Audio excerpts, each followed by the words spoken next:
the other base umpires. Always a lively crowd when the Brewers and the Cubs do battle, and the Cubs will be here for the next 3 nights. Cubs dropped a series to the Cardinals, 2 out of 3 to St. Louis, despite winning last night. Looper's first pitch is a strike, and away we go from Miller Park. Ryan Theriot comes in at .289 for the season. And he bounces out and over the head of McGee. No chance for J.J. Hardy. Having to respect the bunt. McGee in tight on the grass, and Theriot has a base hit because of it. Well, he did a nice job getting on base against the Brewers at Wrigley Field. A tough out always. Ryan Theriot makes good contact. Good table setter for the Chicago offense. It has been an offense under fire most of the season. Cubs are getting very little in the extra base hit department here recently. Matter of fact, they went 21 consecutive innings in that series against St. Louis without an extra base hit. And it wasn't until the wee hours of the night last night that they finally broke through. That's not a good pitching staff to judge an offense. Those guys are pretty good. Yeah, when the Cardinals were here in Milwaukee, everybody was wondering what's wrong with the bats. Those guys on the mound are what's wrong with the bats, right? Cubs won 6-3 yesterday in 11 innings. Jake Fox hit a game-winning home run in the top of the 11th. But Piniella had to get into his bullpen a little bit.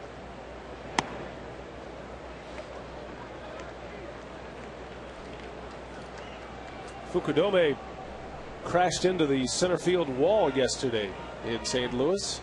Finished the game, and he's back in the lineup tonight. It's been a dangerous spot this year. Yeah, it was a very similar spot to where Rick Ankiel suffered the concussion in St. Louis. Apparently the walls in St. Louis are padded, but they're not as soft as most padded walls. Right. Fukudome a little bit shaken up, but he was able to stay in the ball game.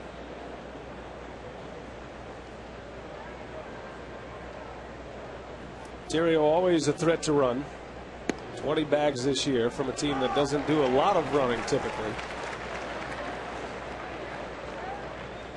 The Cubs near the bottom half in just about every offensive category except for home runs. They will hit some home runs on you. Of course, Wrigley Field, a good home run hitter's ballpark on occasion. And the Brewers are at Wrigley Field. The wind blew in just about every night. That was a 4-game series at Wrigley. And the Brewers winning the final 2 in that series. That's where the winning streak started. 5 in a row now for the Brewers after sweeping the Astros. And the big news in baseball today on the heels of the sweep. Ed Wade, general manager of the Astros, relieving Cecil Cooper of his duties as manager. So a tough break for Cecil Cooper. Astros are going to go with Dave Clark on an interim basis the rest of the year.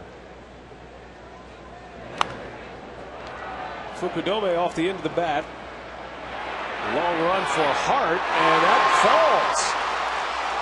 Theriot still on his way. He ends up at third. Fukudome in second. How in the world does that baseball drop? Yeah, somebody's got to catch that. I mean, that's got to be Corey Hart's ball in right field. That ball way up in the air. Look how far out into right field Felipe Lopez is. He just kept going out further and further, waiting for Corey Hart to call him off, but Corey never did. And the Brewers fortunate that that wasn't a big collision. It's going to be a double for Fukudome, but a ball that should have been caught. That's the right fielder's ball right there. Corey gets a late break on it, playing deep with Fukudome at the plate. And drops in for an extra base hit. Well, Hart got spiked by Lopez right on the neck. A double for Fukudome. Well, that is a disappointing start to this game for the Brewers. Second and third for the Cubs now with Derek Lee coming up. Should have been an out and a runner at first. Yeah, a high chopper for a base hit and then a fly ball that should have been caught. Now, bad luck for Braden Looper. Well, look at the neck of Corey Hart. That's in a dangerous area.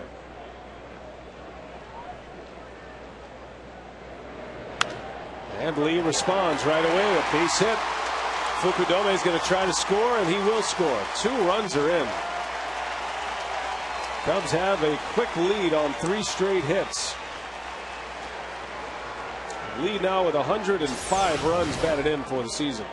Now, he's been their guy all year. You can talk about inconsistency in offense for the Cubs, but not Derek Lee. Able to drive in a couple of runs, a couple of gift base runners. And Derek Lee drives them both in. Well, 2 runs are in, still nobody out. Lee continues to destroy the Brewers this year. Had a big series at Wrigley Field. 2 more runs batted in for Derek Lee. Not only hitting over 300, but has over 30 homers and over 100 ribbies. Ramirez with a base hit. 4 straight hits. Hey, Braden Looper's got to be wondering what he's got to do. It sounded like a broken bat off the end for Aramis Ramirez. The only real hard hit ball was that ground ball back through the middle by Derek Lee. Well placed fastball, but Aramis Ramirez is able to get enough of it off the end of the bat and dumps it into center field.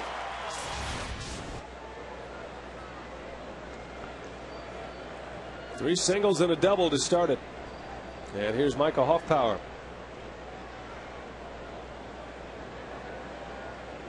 But on the same batted balls, Looper could just as easily be out of this inning. Yeah. That's the way it goes sometimes.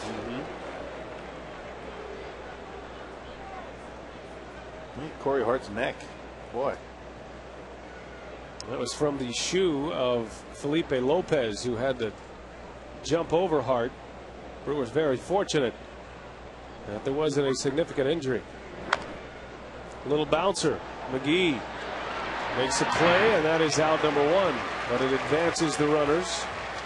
Another tough play for the Brewers on a little dribbler from Michael Hoffpower.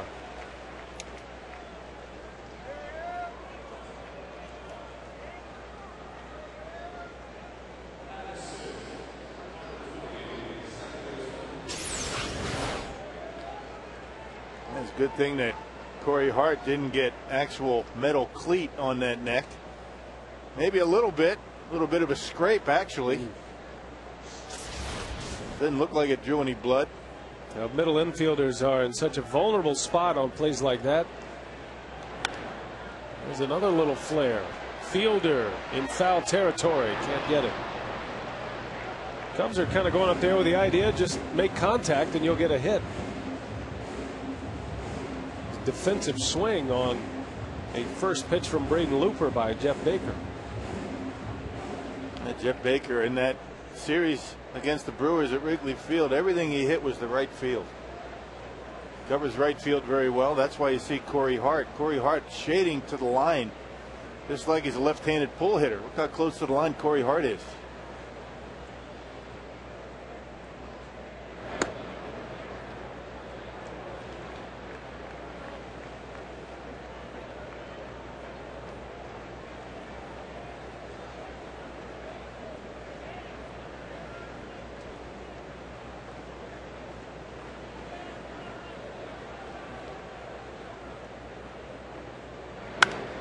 That one's well hit, and that's down for a hit. Another run is in. Best hit ball of the inning, and the 5th hit of the inning. Jeff Baker, an RBI single. 3-0 Cubs. Now that was a hanger that time by Looper. And not a good pitch, and Baker able to hit it hard. Looked like a splitter. A splitter, something off speed that was up in the strike zone. Maybe that cut fastball, and Baker able to line it into center field. Aramis Ramirez had to hold up to make sure that Cameron wasn't going to catch it. Only makes it to third base. Early visit for Chris Bosio. Quick trip to the mound for the Brewer pitching coach. My starting pitching has been very good. We haven't seen too many visits to the mound. You know, while the starters haven't been out there much. Not lately. Not in this stretch of winning for the Brewers. It's a good sign.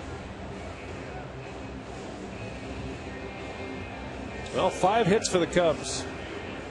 Yesterday, the Brewers combined to shut out Houston on 5 hits through 9 innings.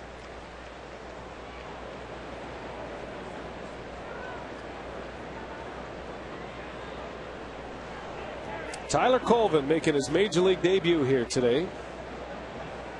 Up from Double-A, Tennessee. Colvin replaces Milton Bradley on the roster for some outfield support. Bradley suspended for the rest of the year. See the numbers at Double-A. Colvin, .334 hitter.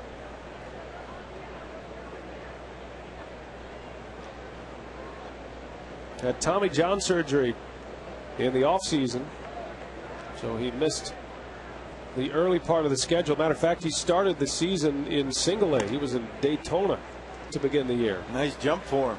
Now in the major leagues. Starts in A-ball, finishes in the big leagues. You don't see that very often. Played 32 games down at A-ball, 84 games in Double-A Tennessee.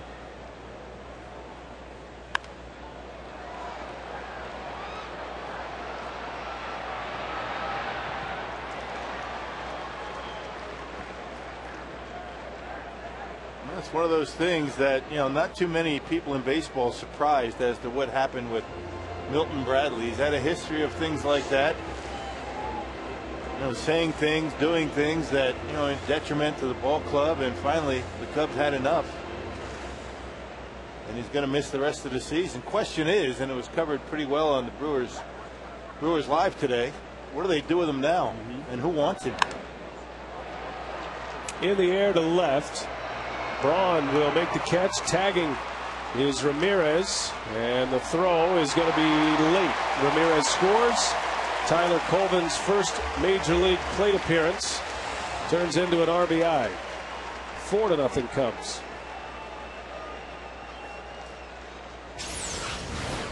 Well, just trying to put the bat on the baseball. Looked like a split-fingered fastball. Stayed up in the zone, and Colvin able to get enough of it to get into left field to score the run. Just barely, though. Look at Jason Kendall trying to deke Aramis Ramirez, but Ramirez hustling all the way to home plate.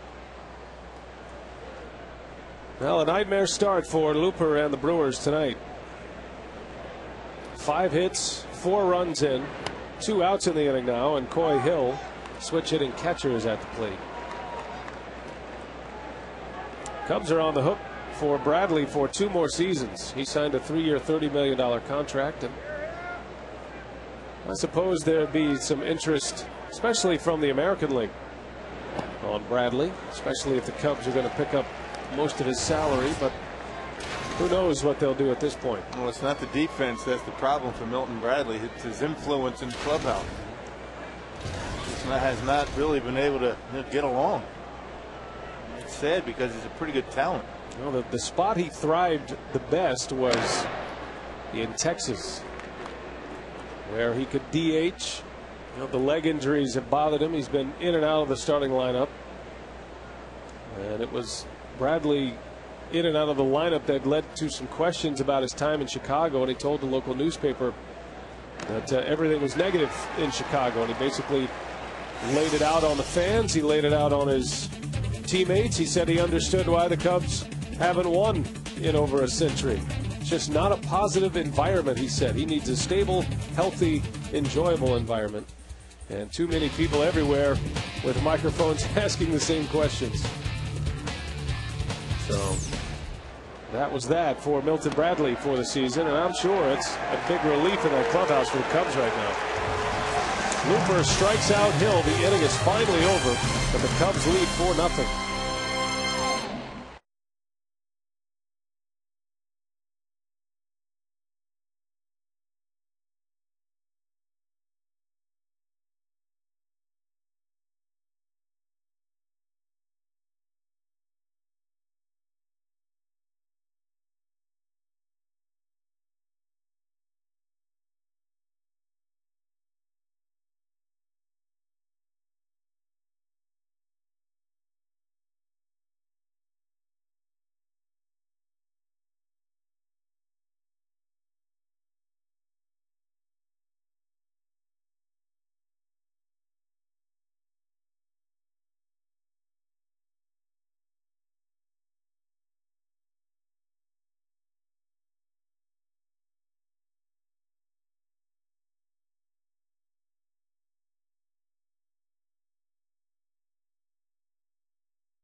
Game one of this 3-game series. Roof is open, but the panels are closed here tonight. Subway lineup has Felipe Lopez at the top. He's back in the lineup tonight with Corey Hart batting second and Ryan Braun hitting third. Braun has big numbers against the Cubs in his career. Middle of the order for Maka, Prince Fielder, Casey McGee, and Mike Cameron. And the bottom three, J.J. Hardy, Jason Kendall, and Braden Looper. And that lineup will face not Rich Harden. Instead, Tom Gorzolani gets the spot start here tonight, Rock. And the Piggly Wiggly scouting report, the Cubs got him on July 30th in a 5-player trade with the Pittsburgh Pirates. A deadline deal this year. He's been pretty good against left-handed hitters. He's got him at a .206 batting average, .218 overall, righties and lefties, and his career record against the Brewers in 9 starts, 12 games overall, 3-3. Gorzolani pitched twice against the Brew Crew at Wrigley Field. That was out of the bullpen. Rich Harden's turn in the rotation scheduled for today, but Harden will be skipped for one start, although the Cubs made it clear he is not shut down for the season. So Gorzolani gets the chance. Felipe Lopez leads off here in the first.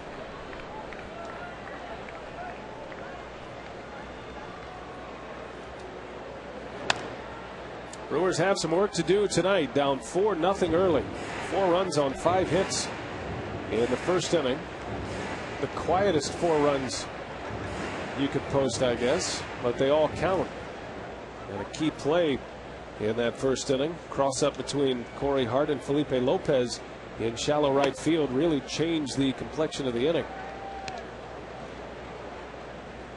And Hart has the wounds to show for it.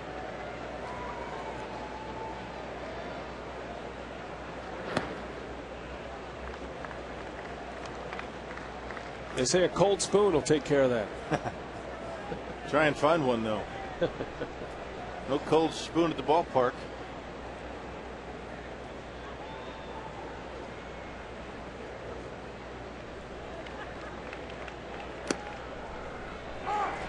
Down goes Lopez. So Gorzolani will get the chance to impress. Good location with the fastball right on the outside corner. Here's how they line up behind Gorzolani. Micah Hoffpower, Tyler Colvin, his first major league start in center field. Kosuke Fukudome at right. The infield is Ramirez, Tiriel, Baker, and Lee. And Coy Hill catching Tom Gorzolani today. He made 4 starts earlier this year in August. Had 1 bad start against the Rockies where he gave up 6 runs in an inning plus. But other than that, he pitched pretty well. Gorzolani kind of lost a little favor with the Pirates. They sent him down in early June after trying him in the bullpen this year, and Cubs figuring a change of scenery would do Gorzolani some good. They went ahead and made the deal with the Pirates that involved, as Rock mentioned, 4 other players. Yeah, Gorzolani was one of 3 left-handed starters that the Pirates were really high on a couple of years ago. Paul Maholm, Zach Duke, and Gorzolani were supposed to be the future of the starting rotation. You can add Ian Snell to that mix. Ian Snell traded as well from the Pirates. Gorzolani came to the Cubs with John Grabo, another lefty, for Kevin Hart, Jose Escancio, and Josh Harrison, a minor league player. A 3-for-2. Hart out to Tiriel. 2 outs.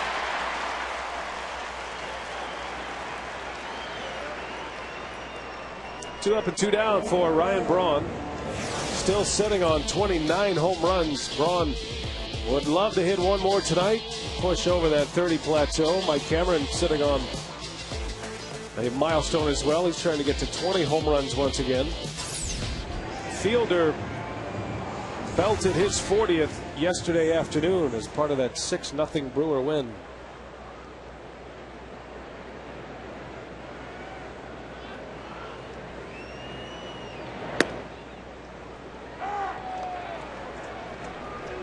Ryan comes in with a batting average of .312. 6th best in the National League. He and Lopez are 6th and 7th in the National League batting race. And Ryan has done tremendous work against lefties. Slow roller. Tough play. Ramirez can't get it out of his glove. And Braun will reach on an infield hit.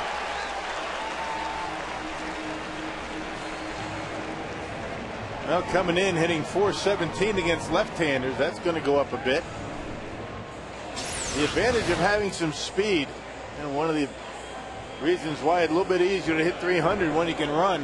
And Bronny's sniffing a base hit over the head of Gorzolani, and no play at first base. Pretty good slider from Gorzolani, but Ryan able to get a bat on it. Braun now 9 for 18 in his career against Gorzolani, a .500 batting average. And it gets Fielder a swing at Gorzolani in this first inning.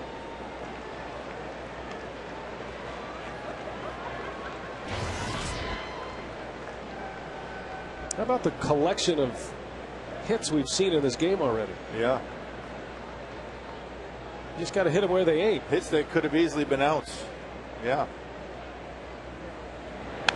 What's the line now? No style points in baseball. Just get it done. Just like Prince yesterday. He hit them where they ain't. A blast in center field. Hit one high off the facing of the scoreboard. 440-foot blast yesterday from Fielder. That was his 40th home run of the year. And RBI number 128. With every run batted in, Fielder sets a new franchise mark.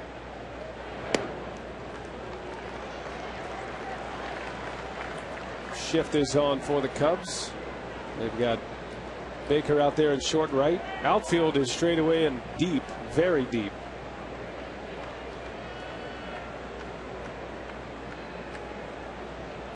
Two and one to Fielder.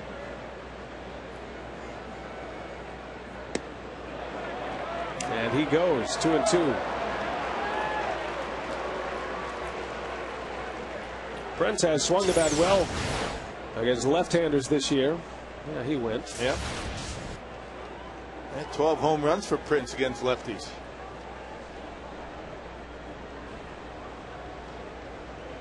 Two and two with two away.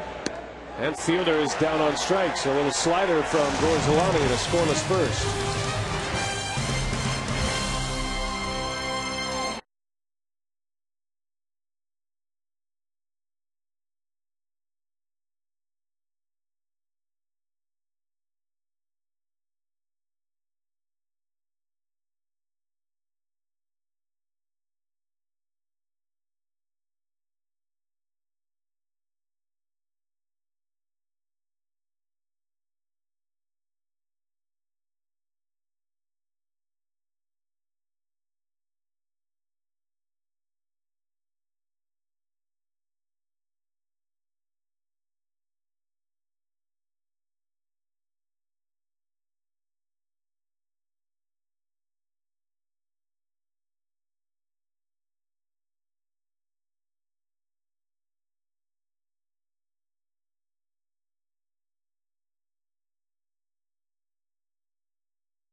Inning. And now the Brewers going to have to play catch up. Braden Looper giving up 5 hits. The first 4 Cubs reached on base hits, as a matter of fact. Gorzolani leads off, the Cubs pitcher.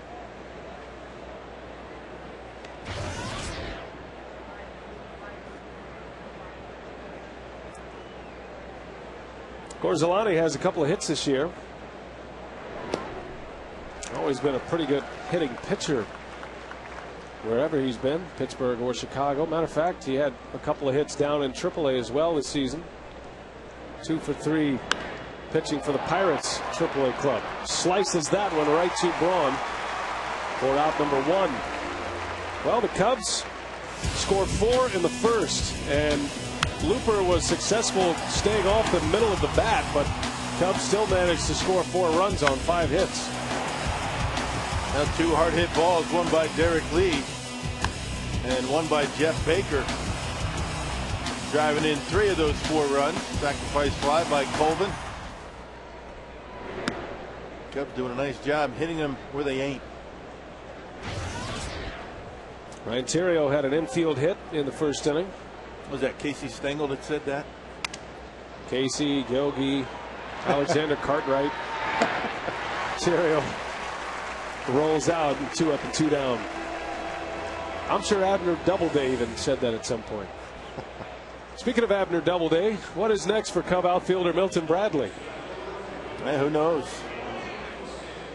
I would imagine there's going to be lengthy discussions with, between Milton Bradley, his agent, and the Chicago Cubs. Jim Henry, the general manager. It will be an interesting offseason for Milton Bradley. The Cubs will probably like to trade him. Not a very good environment. It's kind of funny that Milton Bradley would say that he needs a stable environment, but who creates the instability in that situation? Yeah, he doesn't create it himself.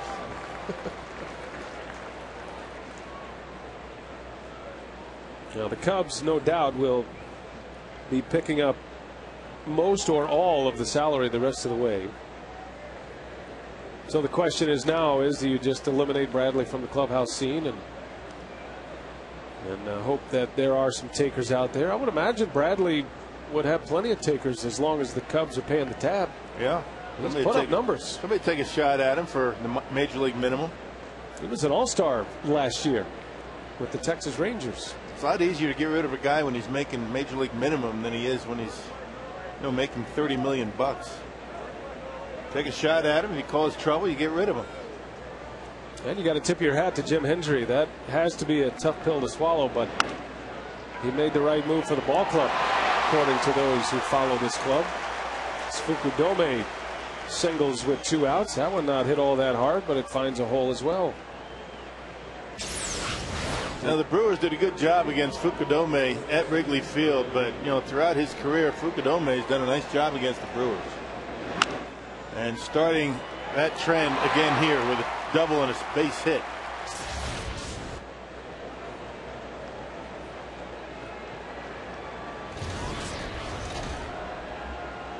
Derek Lee back up there, and he hits one to left. Ryan Braun will watch it go. That one is out of here. Derek Lee has made it 6-0 just like that. Boy, the Brewers need a mulligan tonight.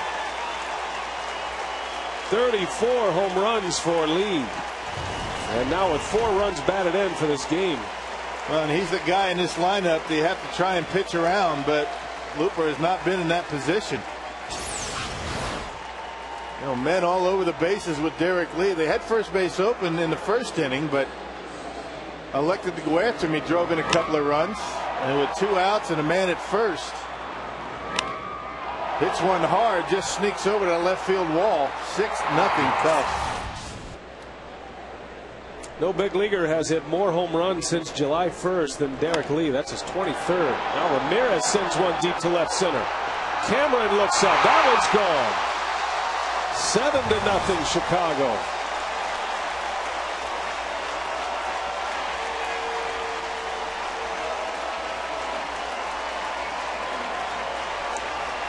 Back-to-back home runs by Lee and Ramirez.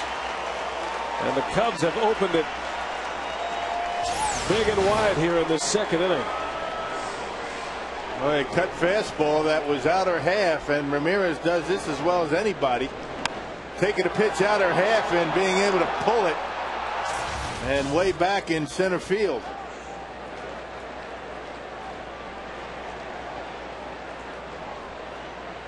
Number 14 for Ramirez. His 60th run batted in. After spending a couple of months on the disabled list with a dislocated shoulder.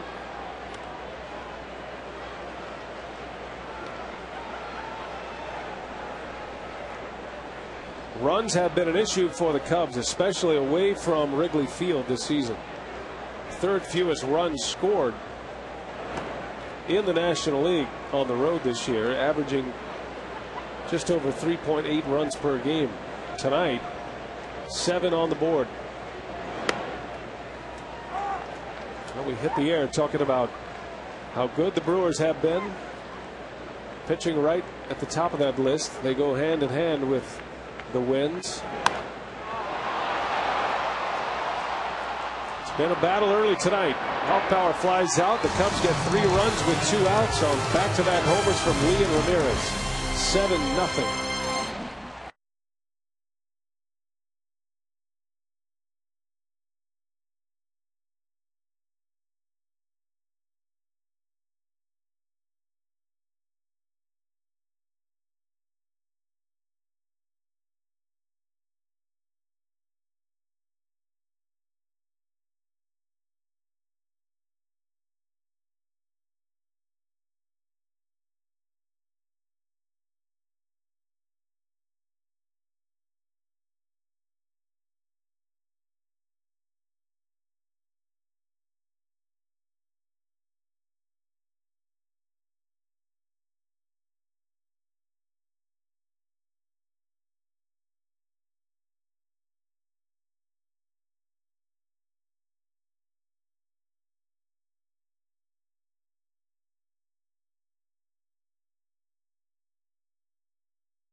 For that wild card race. They're 4.5 up on San Francisco. 12 games left for Colorado.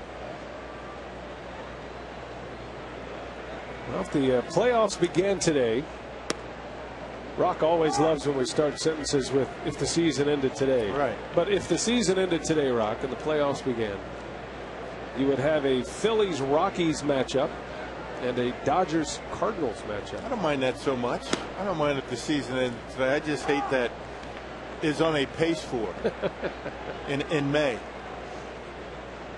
Duly noted.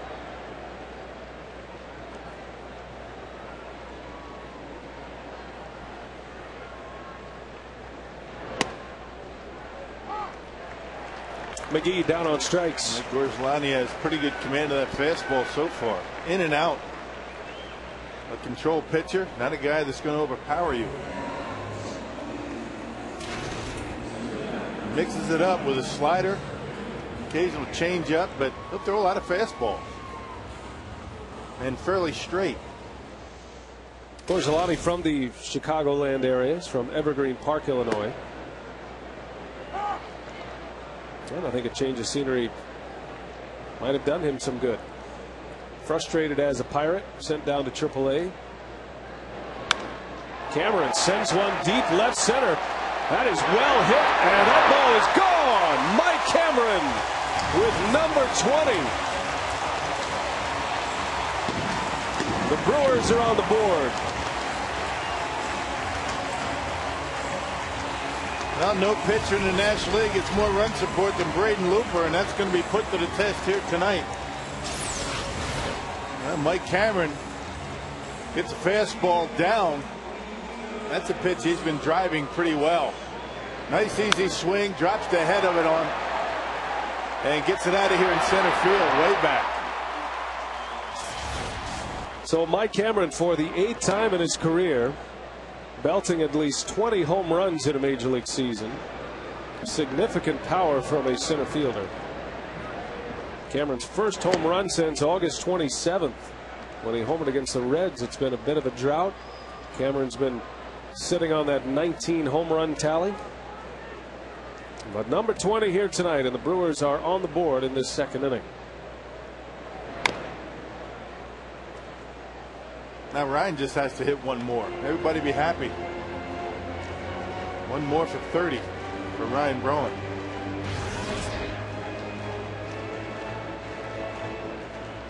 What's Cameron on a pace to hit this year, Rock? 12 days left.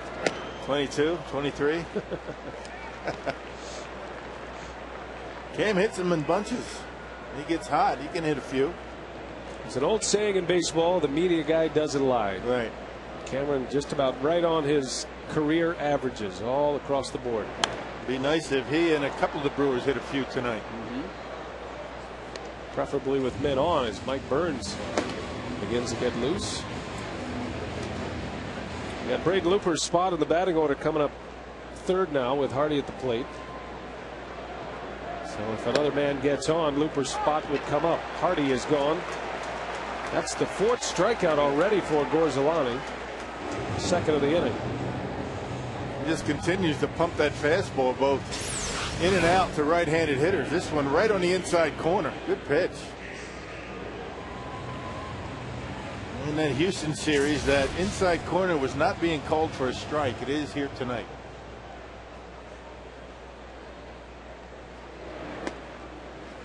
With Brian Runge behind the plate, who makes the call first and then the hand gesture. Yeah, he can fool you up here in the booth. Got to be patient.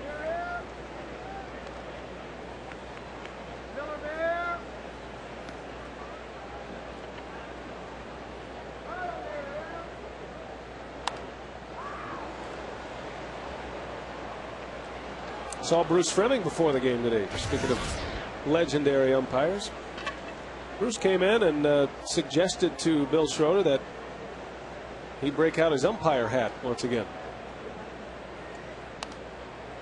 You been calling balls and strikes up here in the booth? Oh, I haven't been calling balls and strikes. I think I've been fairly good about it. I'm just wondering, if they're going to be calling a few more strikes next year. Here's my umpiring hat. Bruce brought him that hat when he likes to get into umpire mode up here in the booth. I put it on, but I don't want to mess up my hair. Yeah, umpiring, calling strike. I would ring everybody up. Call strikes. Everything's a strike. From the toes to the nose. That's the way Bruce was. He liked to ring guys up. That was watching Bruce in action today. It was fun to watch. They replayed the 1980 NLCS Astros Phillies at the Astrodome.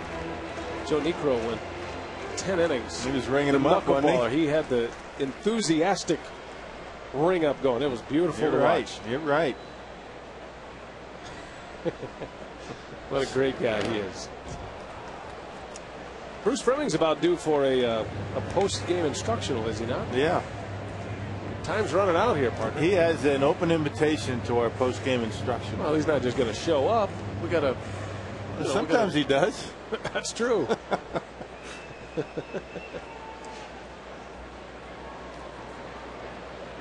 2-2 to Kendall.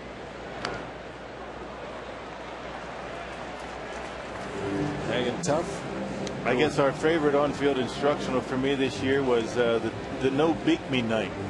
Don't beak me. That's what I had him sign on my umpire hat. Don't beak me. Kendall down on strikes. Gorzolani strikes out the side, but Mike Cameron gives Brewers fans something to cheer about. His 20th homer of the year. 7-1 Cubs.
always find value at your local farm and fleet.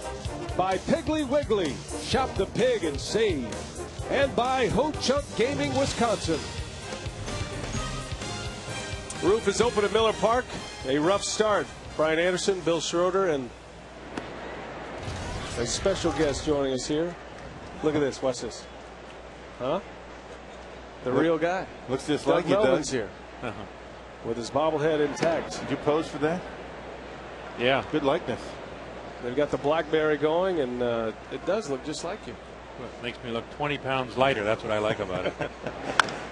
Well, we're going to talk about some Brewers topics with Doug Melvin. Thanks for joining us. First topic I'd like to get your opinion on is Casey McGee and your thoughts about Casey McGee as potential Rookie of the Year at this point.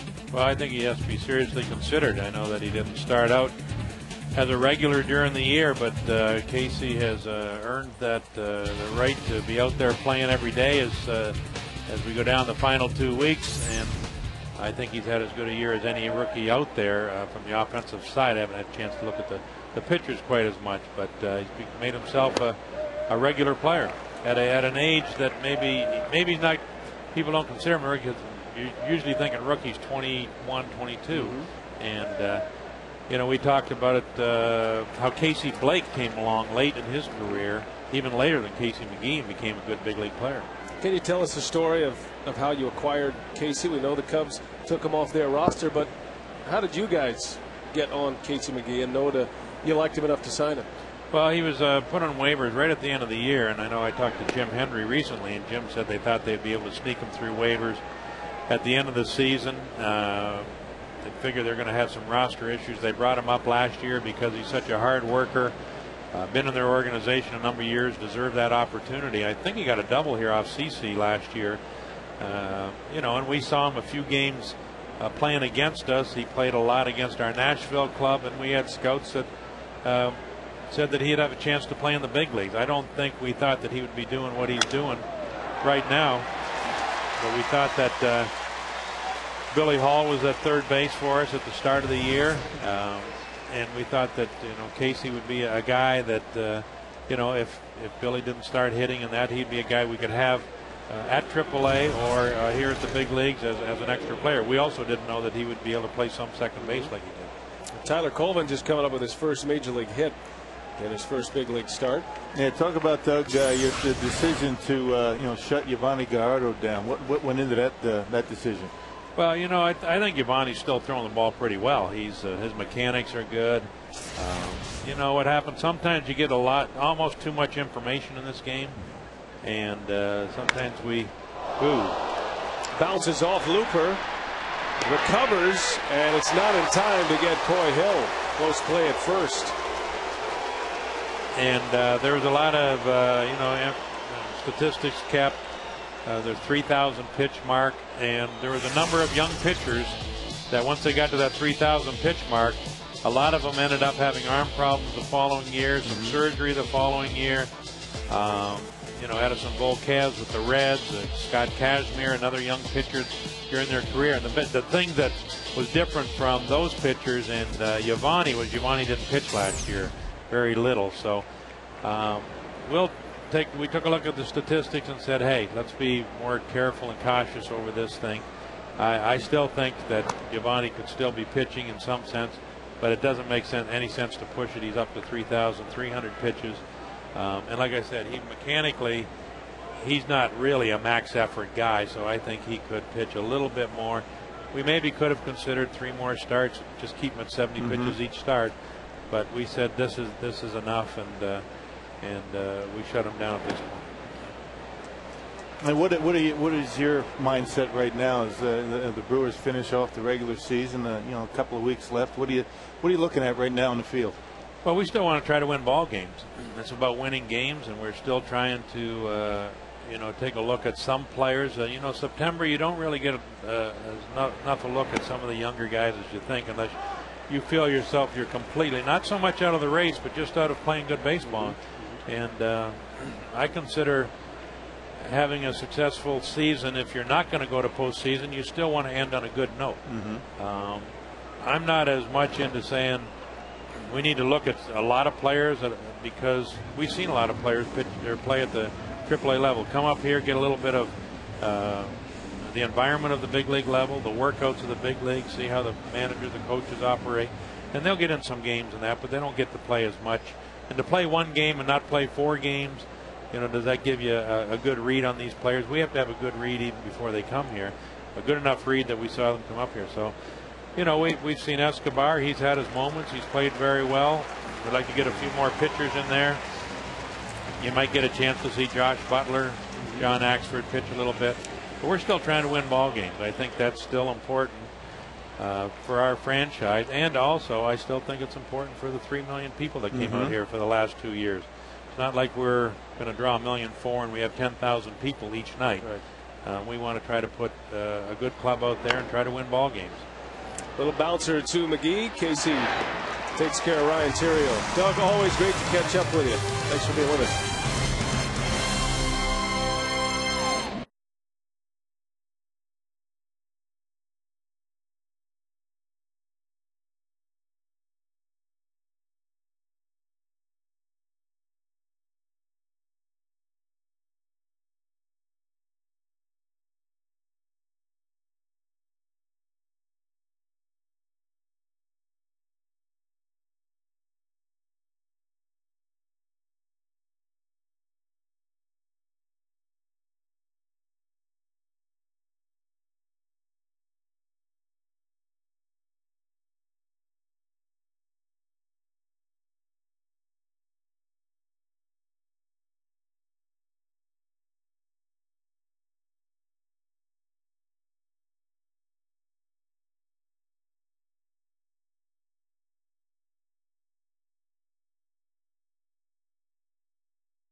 Imitation there.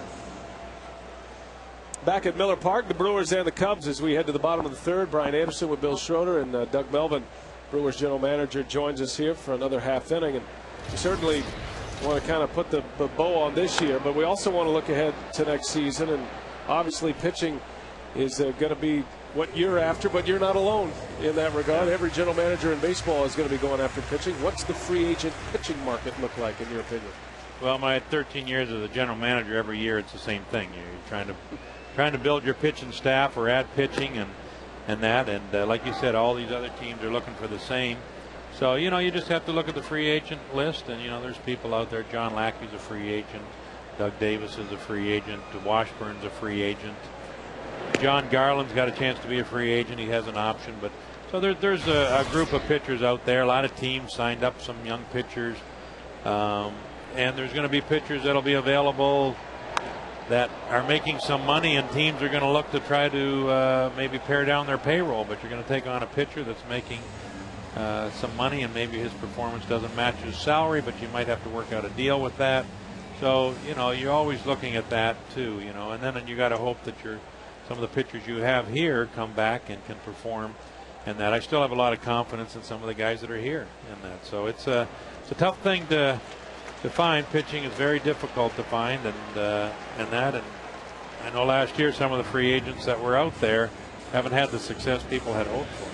What is your spin on the Milton Bradley situation? We've been talking about that a little bit. I mean, that is certainly going to be an issue for the Cubs to deal with, and certainly there are players out there that are Milton Bradley type players that you really got to be careful with making a decision on. Yeah, I don't know the whole situation there. I know Jimmy Hendry very well, and I think they got to a point where they had to make a decision. Lopez sends one off the wall in right center, and Felipe Lopez with a base hit, an extra base hit, the third hit for the Brewers today, and a man is on in scoring position with one away. Yeah, we all get the times where we know as much background about players as we can, and it's a real fine line as to determine a talent level versus does a player fit in your clubhouse. Certain character issues. I've been through it through my career too, making those decisions, and sometimes I've taken chances on players in that regard that maybe don't come with a glowing report as a teammate or in the clubhouse, and then those are always tough calls. Mm-hmm. Those are very tough calls because sometimes the most talented players, Milton Bradley is a very talented player, and if you look at what he did last year when he's on the field and playing at a certain level, he's probably one of the better offensive players. If you look last year, he was an all-star. Mm-hmm. And so they're all tough calls for general managers to weigh that talent level versus maybe some what's so-called hickeys or whatever that a player may have. Visiting with Doug Melvin, Brewers general manager, and certainly a busy offseason for you. Do you expect the market, specifically the free agent market, to go as it did last year, where it was pushed back? Matter of fact, you didn't even sign Braden Looper until right before pitchers and catchers reported. Yeah, I don't know how it'll go at this point. I think probably asking the question, my first response would be to go slow. But I could be wrong. I don't know. Jeremy Affeldt jumped up last year and signed a contract early, but the starting pitchers didn't. So I don't think they will sign early again. I don't anticipate that, but I could be wrong. The player that stands up and makes his own decision, then that could happen. The player that's going to rely on the market, rely on maybe somebody might. Every player is going to be different. There's some player that may be having a career year, and it's his time to cash in. It might be his last time to be a free agent. It might be the best year he's ever had, and he needs to cash in, and that's a player's decision. And I don't think anybody could find fault with the player if that's a particular case. And that, if Felipe Lopez is having a very good year for us, and probably one of the better years he has. He's not having the power year that he did a few years ago, but he's having a very good year. So, every player will look at where they are in their career, where the market is this year, and then make that determination. It's going to be an individual decision. As long as you've been a general manager, have you ever been, in charge of a team that's had so many free agents that you have to make a decision on, like you have in this offseason? Yeah, I've had a lot of free agents before. There's been 2, 3, 4, probably more in the pitching front when you're losing a lot of pitchers. This year we got obviously Cameron's a free agent, Jason Kendall, Felipe's a free agent, Braden's got an option, so Trevor Hoffman's a free agent. I've probably had 3 or 4 at a time. Well, there's some clubs that have that, and we'll sit down at the end of the year. We'll evaluate the team with our staff, all the scouts that have seen our ball club. Obviously, I've seen them enough times myself, front office people. So we'll all sit down and we'll weigh what we have. And the one thing that's always difficult sometimes is you always got to be a little careful that you think that the player that's out there might be better than you have, and you can run into a little bit of trouble trying to replace that guy. And Doug Davis, I know, was a pretty good pitcher when he was here, and we made a change with him for Johnny Estrada. Didn't work out a couple years ago. Doug Davis is still pitching. Johnny's not playing anywhere, and Doug Davis is still a pretty good pitcher. Right. So to think you can go out and replace the player that had an off season, sometimes you might be better and just go and hope that guy can bounce back a little bit, and there are a number of players that can do that. Well, speaking of a guy who needs no bounce back next year, Prince Fielder putting together extraordinary numbers, a career year. Has to be fun for you, not only to watch him from your seat at this point, because he's elevated himself into a superstar, but to have gone through the process of drafting him, developing him, and now seeing him evolve the way he's evolved has to be special for you. Well, Prince is a perfect example of the development of players. He took every level and performed at each level. He didn't look for the shortcut to the big leagues. Today, a lot of times, because they're high draft picks, whether the agent's trying to push him or ourselves, we're trying to push him to justify paying a player that money or to justify that we have players in our minor league system.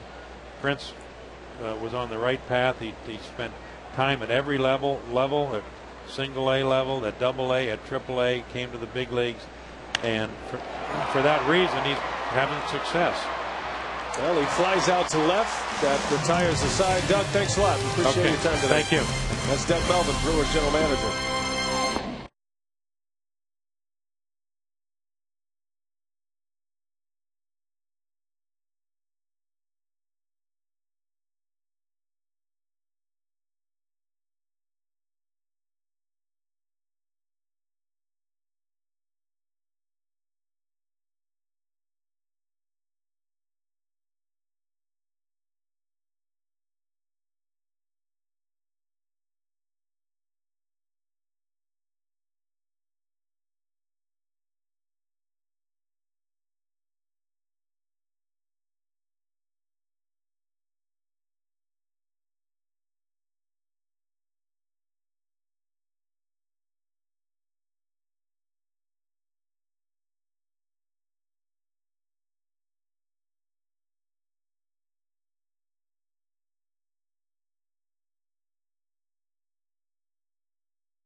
A big blow in the second inning with a 2-run homer to make it 6-0, and on the very next pitch there was a Ramos Ramirez with a solo homer making a 7-0 Cubs lead. But then in the bottom of the second you saw Mike Cameron hitting his 20th home run of the season to make it 7-1, and guys, that's where we stand now. Okay, Telly. Fukudome leads off for Chicago here in the fourth. Braden Looper back on the mound, giving up 7 runs through the first 2 innings. Looper a scoreless inning, surrendering 2 hits in the third. Always good to catch up with Doug Melvin. We sincerely appreciate his time, and this is not the easiest time of year to be talking about what's ahead and what's behind. He's kind of in a limbo situation now. Obviously he knows what needs to be done this offseason, but you can't comment on specific players at this point. But I suspect the Brewers front office, led by Doug Melvin, will be very busy this offseason. Our Aflac trivia question tonight: who are the 4 active pitchers with at least 70 wins and 100 saves? 4 active. John Smoltz would be on that list.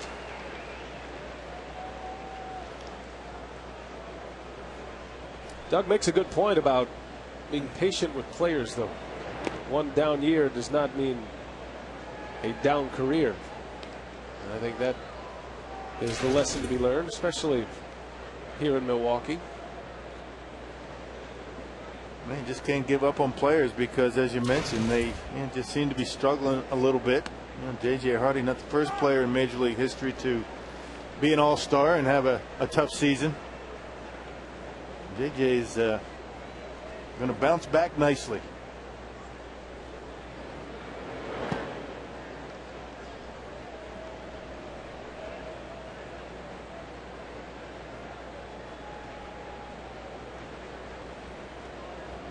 Derek Lee batting for the 3rd time, and a bouncer to Hardy. And they retired Derek Lee, which has been a task here this season series with the Brewers. He's hit .286 against Milwaukee this year. That doesn't jump off the page at you, but how about 5 home runs? Yeah, that jumps out at the page, and so does that. 21 RBIs. To say nothing about the defense that he plays against the Brewers, taking away base hits, saving errors for his infield. A couple of years, Derek Lee didn't have the home run power that he did early on. You know, that broken wrist, fully recovered now. It's a perfect example of a player who had a couple of down years with the Cubs. They weren't sure if he was going to drive in 100 runs again, but he's come back, posted a big year offensively, and starting to hit the home runs again now that his wrist is healed. Ramirez flies out. That's just what Looper needed. A quick inning. 1, 2, 3. Cubs going on it.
Good job on the Brewer players with their dogs.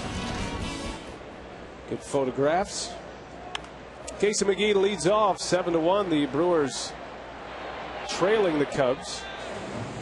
No sign of Otis in those images. Bill Schroeder's dog. No. How's he doing today, by the way? Is he okay? Much better. Both of us are doing much better. Well, you've been taking good care of Otis. And he appreciates it. I'm telling you what. Ready for the winner. And just for those who don't know, Otis is my dog.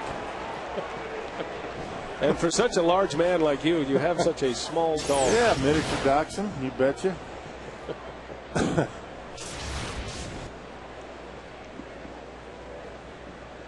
been getting a lot of airtime lately. Yeah, he deserves it.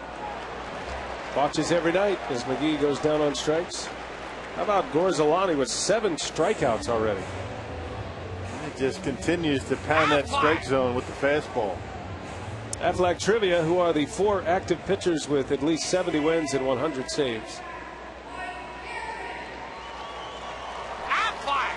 And the answer is John Smoltz, Tom Gordon, Braden Looper's on that list. Looper was a closer when he first arrived to the big leagues. Closer with the Marlins and then with Willie Randolph's New York Mets at one time. It's amazing, Mariano Rivera with 70 wins. Oh. I would not have figured that he would have that many. Rivera picking up all those wins out of the bullpen.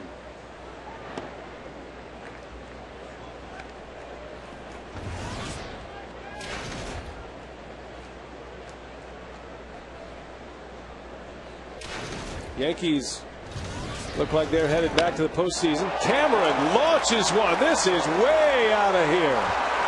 Mike Cameron with his second home run of the game. Number 21 for Cameron. He's responsible for both Brewers runs. Yeah, both of them fastballs, and both of them down in the strike zone. Brewers just haven't been able to level on that fastball. That was actually up and in. That wasn't down at all. Yeah, good job by Cameron to pull the hands in and pop the hips and knock that one out of here. Second deck and left. Now J.J. Hardy with a base hit. Yeah, Brewers maybe try to center on that fastball a little bit better.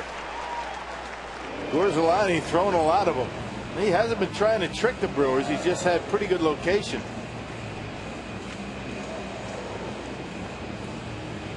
Two-homer game for Mike Cameron. And Hardy is aboard.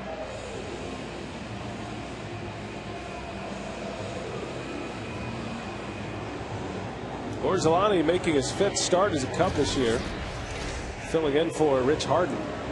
Ted Lilly was scheduled to start for the Cubs on Wednesday, and he is going to be skipped in his turn in the rotation as well. Jeff Samardzija will now start for the Cubs on Wednesday. So the Cubs are stretching out there, starting pitching as well. Kendall jumps on the first pitch. 3 swings of the bat.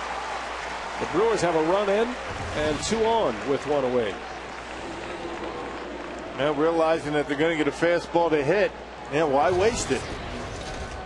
J.J. Hardy, Jason Kendall, both strikeout victims their last time up.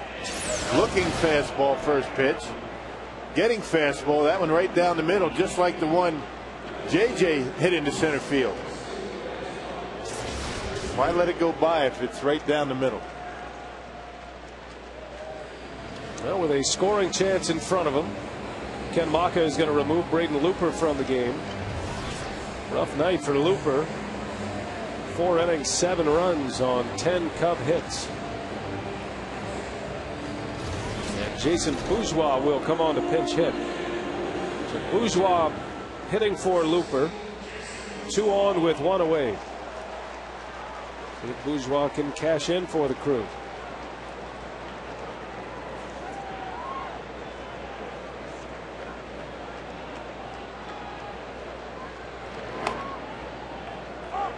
That breaking ball to start him out. There's been a lot of first pitch fastballs. That time a slider.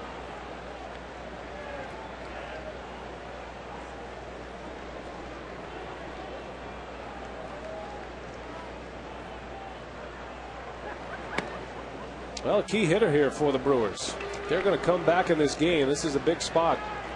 If Bourgeois can reach the top of the order, would be coming up next. See the numbers on Looper tonight. He'd probably tell you his stuff was better than the numbers indicate.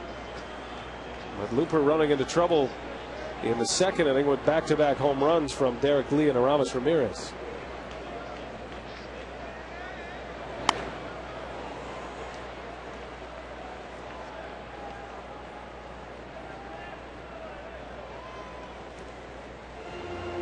Hardy and Kendall both with singles. Bourgeois looking for only his 2nd pinch hit of the season. Has 3 big league RBIs, all coming with the Brewers. He's 1 for 9 as a pinch hitter this year.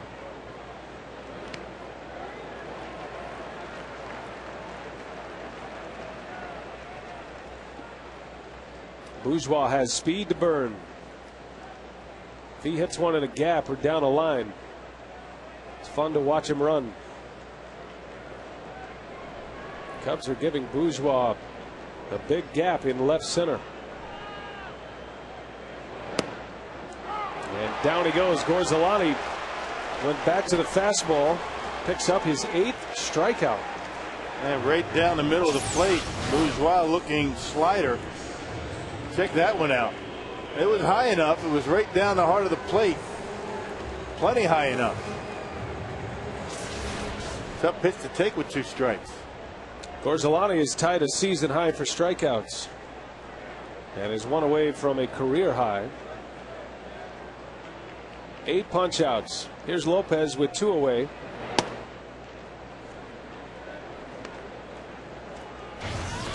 Lopez doubled off the right center field wall in the 3rd. 1 for 2 tonight. He was Gorzelani's first strikeout victim in the 1st inning.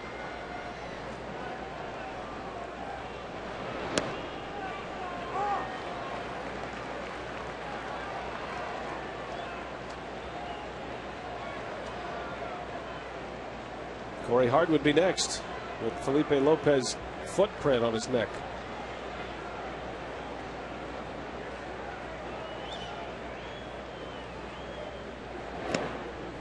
Little changeup missed.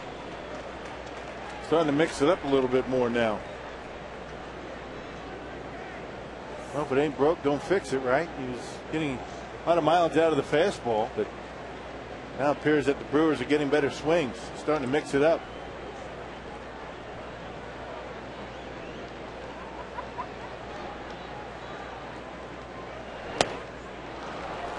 Put that fastball right by Lopez. 2-2.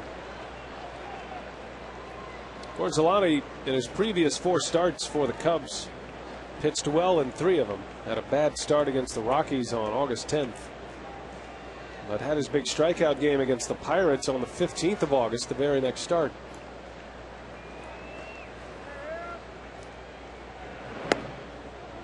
Ooh, close pitch. Something about the fastball that doesn't look good to the Brewer hitters. He's got a number of called strike 3s on that fastball tonight. He's really done a nice job keeping the ball down. 5 of his 8 strikeouts have been looking. Full count, runners go. Lopez into left. Right to Hawk power. The inning is over. So the Brewers get just 1 run. Mike Cameron with his 2nd homer of the game, however. Gives him 21 for the year, and it's 70.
By comedian and author Mike Birbiglia. And Mike, you're in town. Tell us what brings you to town and what brings you to Miller Park as well. I'm playing the Pabst Theater this Friday night, the beautiful theater. I'm doing my stand-up comedy show there. Very excited. And I threw out the first pitch in the game tonight. Yeah, I was going to ask you. Now, you've done Leno, you've done Letterman, you've done Comedy Central. Sure. Were you more nervous throwing out the first pitch than you were doing those shows? I'm nervous about the bratwurst that's in my stomach right now, and sort of how that's going to react with the rest of my body, and sort of how much weight I'm going to gain over the course of the evening. That's sort of what I'm most nervous about. Now, was that your first bratwurst in Milwaukee, and what did you think about it? What's been the best part of your night so far? Yeah, I think that was it. I think I've been collecting peanut shells on my pants. That's been exciting as well. I've got quite a collection. The game is kind of a wash. It seems like it's kind of a blowout. So I've been just, participating in a lot of self-food games, and that's what I've been up to. Well, I tell you what, there's plenty of baseball left, so it hasn't been a wash completely. No, it's not a wash. I'm sorry. I apologize. I'm just saying. All right, thanks for your time, Mike. And once again, the Pabst Theater. It's beautiful, beautiful theater. I played there last fall. It's awesome. All right, good luck with the show, guys. All right, thanks a lot, Telly. Mike Birbiglia, a funny man. And if you haven't been to the Pabst Theater, you owe yourself a trip down there. It's one of the best venues for comedy or music. And our buddy Matt Berenger over there, it is one of the best around. Yeah. The Pabst and the Riverside. It's one of my favorite spots downtown. You betcha.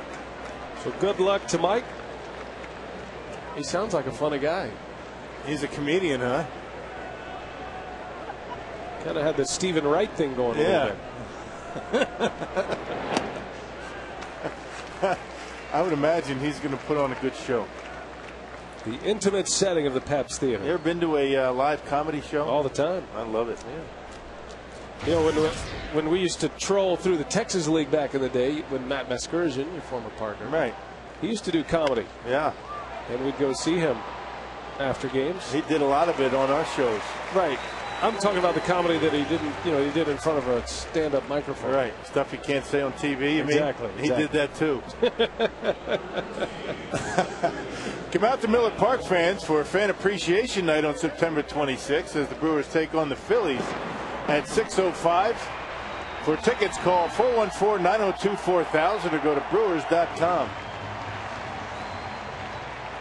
It's been a great year at the gate, and just a testament to Brewers fans all over the country, really, who have come to Milwaukee and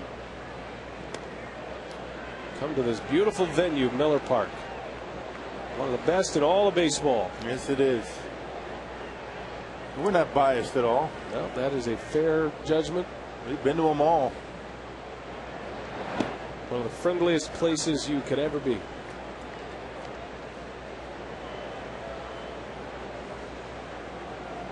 Well, it's been a big night for young Tyler Colvin. In his first major league game, has a sacrifice fly at an RBI and a base hit.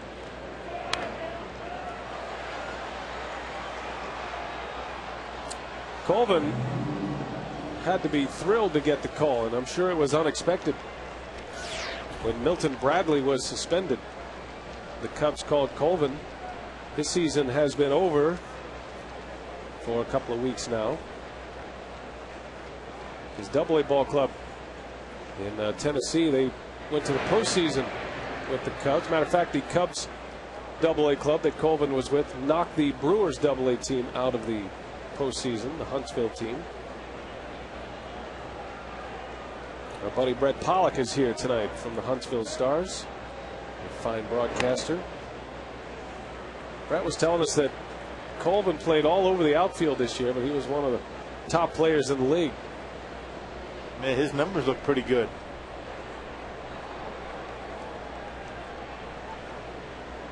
A good opportunity for a guy like Colvin to show what he can do. Give Lou Piniella a taste of what he brings to the table. Good eye at the plate. Well, he's having a perfect night at the plate. A sac fly, a base hit, and now a walk. And Mitch Stetter comes in and has walked a couple of batters.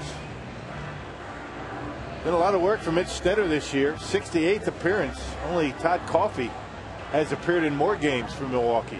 Todd Coffey with 70 appearances right now. That catches up to you after a while. There was a stretch in the beginning of the season, but the first half seemed like he was up every night. And more than just a situational left-hander, Mitch Stetter. Pitching complete innings. facing lefties and righties.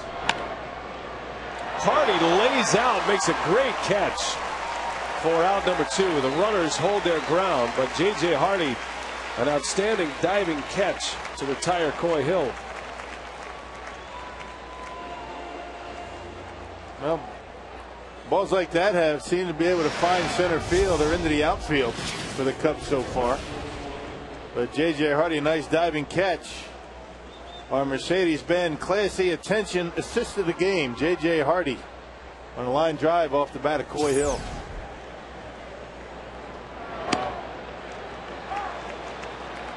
And Stenner's start scores Alani with a strike. Hardy back in the starting lineup after he had the day off yesterday. Escobar got the start. Maka had put these two on a every 2-game rotation, but now it has a lot to do with matchups. Escobar was 0 for 4 yesterday, 4 ground ball outs against the Astros. So it's Hardy who plays tonight. Borzolani strikes out. Stenner gets out of the inning. Cubs strand a pair. Still 7-2 Chicago.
The 2010 Brewers home game. This offer courtesy of the Tavern League of Wisconsin and Miller Lite.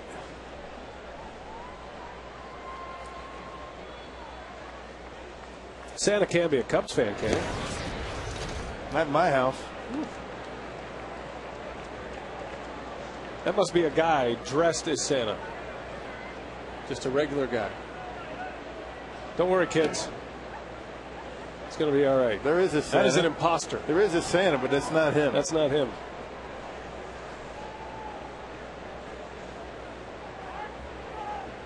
Corey Hart leads off. Borzolani has 8 punch-outs through the first 4 innings. And is 1 away from a career high, which he set back in 07 when he was a member of the Pirates. Did that against Arizona. I want to say hello to our buddy Mike Vasallo, Director of Media Relations. He's under the weather. He must have been hanging around your dog. Yeah. I think they've got the same thing. They like each other. I said like. So Mike Vasallo is under the weather today and had to make an emergency trip. So we hope he's feeling better. Hope to see him at the ballpark real soon. We normally like to make fun of Mike, but we won't do it tonight. because he's sick and all. Time now for our new U.S. Cellular text to vote question this week. Text your answer to 234-234. Which feat do you think is more impressive this season? You can text W for Ryan Braun becoming just the 6th player in Major League history with 100 home runs in his first 3 seasons, or X for Fielder becoming the record holder in walks and RBIs in the same season. That's a good question. So Braun's feat in his first 3 years, or Fielder's 2 franchise records in the same year. Text your answer to 234-234. Well, not many have done either. I like that question. There is a very small group of players in Major League history that have done what Ryan Braun's been able to do in his first 3 years. And no Brewer has been able to do what Prince has done this year. One is more of a long-term record or accomplishment, and one is a single season. That's a tough one. You have to think about that one for a minute. Yeah. Well, Braun, the 6th fastest to 100 home runs in his first 3 seasons. Got some impressive names on that list. Braun still sitting on 29 home runs. Unless he goes a lot here the rest of the way, he'll stay at the 6th all time. Next on the list is Joe DiMaggio. As a matter of fact, Joe DiMaggio and Mark Teixeira with 107 home runs in their first 3 seasons. Then Eddie Matthews, Ralph Kiner, and Albert Pujols are at the top of that list.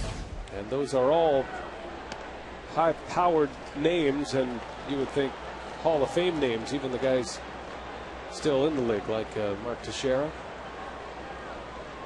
Eddie Matthews, his first season in the big leagues was with Boston, and then the next 2 in Milwaukee as a Milwaukee Brave.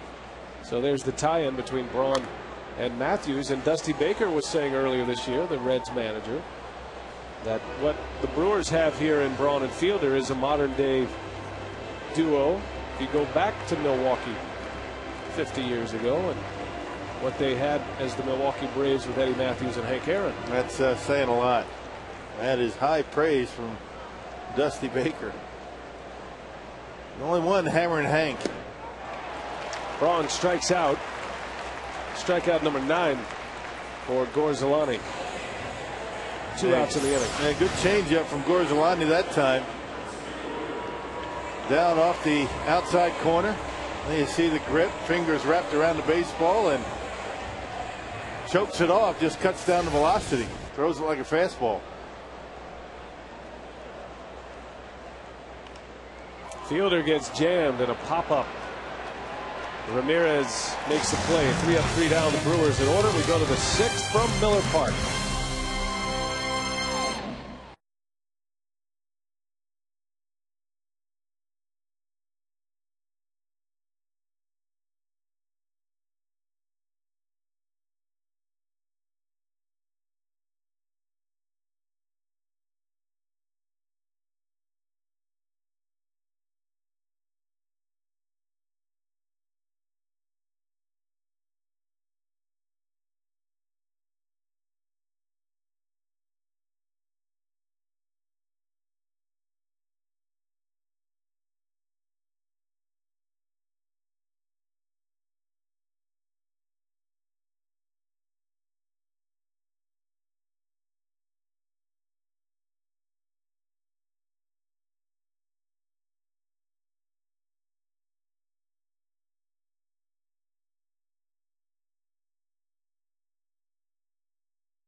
Aflac, we've got you under our wing.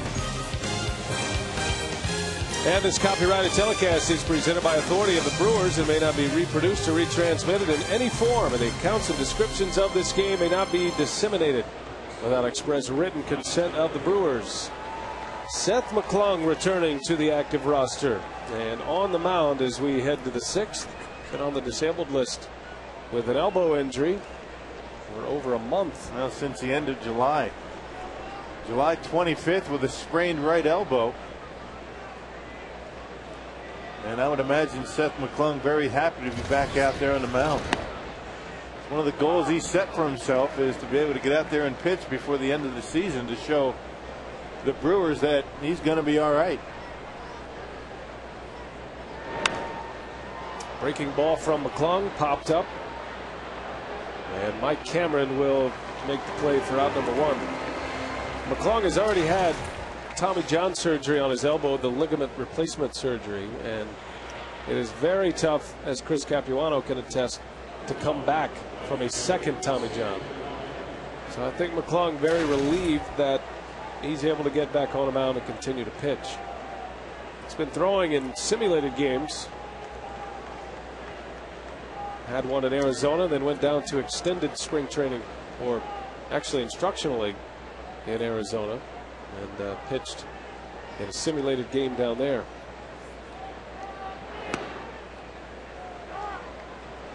He was all ready to go the first day of the homestand. Ran out to the bullpen with his bags and his cleats on, and they said, wait a minute, you're not active yet. Kind of a bummer. The old clerical talk to the hand. Big Seth did a nice job out of that bullpen early in the year. He really did. Ate up some important innings, multiple innings.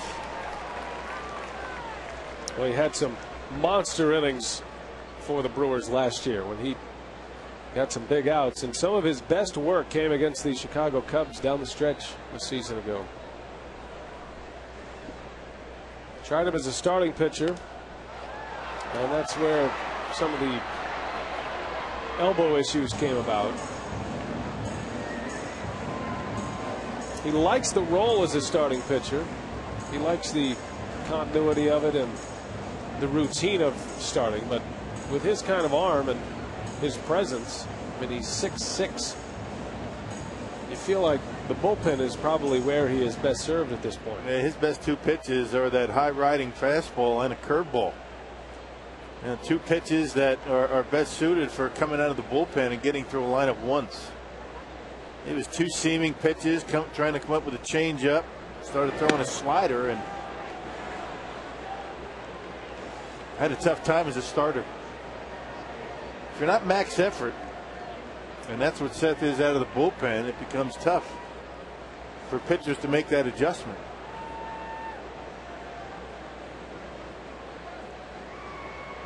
Full count to Fukudome.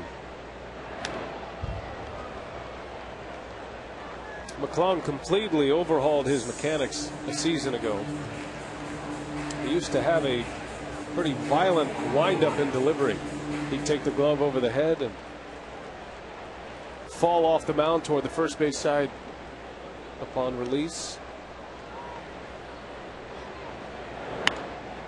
Curveball bounced out to Hardy. So both of McClung's outs on the breaking ball. 2 up, 2 down in the 6th. Well, that's a good sign. Haven't pitched since the end of July, and you're able to throw a 3-2 curveball for a strike. That's a good pitch.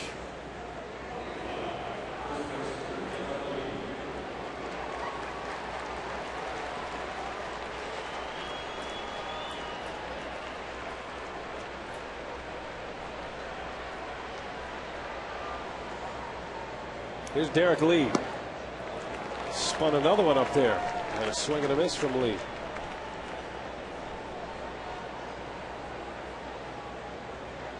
Lee has 4 RBIs tonight. Singled in 2 runs in the first and belted a 2-run homer in the second. All 7 of the Cubs' runs came in the first 2 innings. A 4-run first and a 3-run second. Back-to-back homers in the second inning from Lee and Ramirez.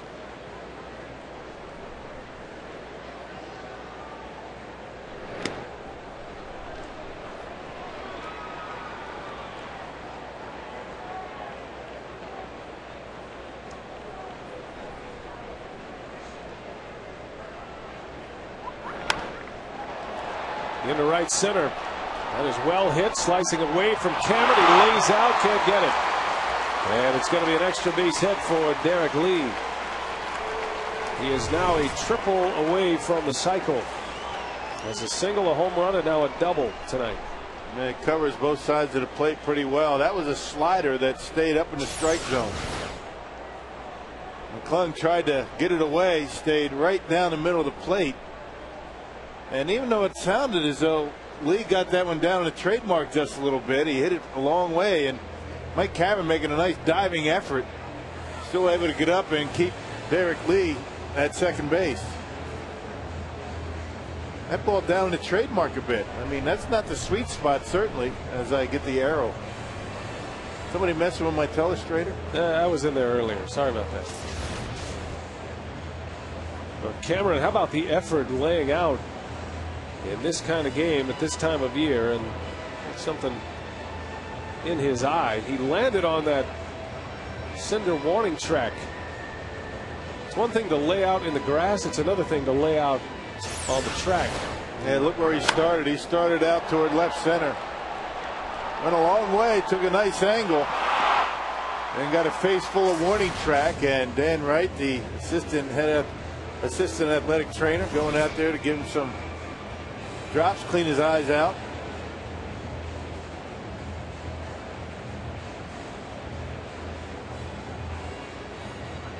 Well, you can't help but appreciate the way he plays baseball.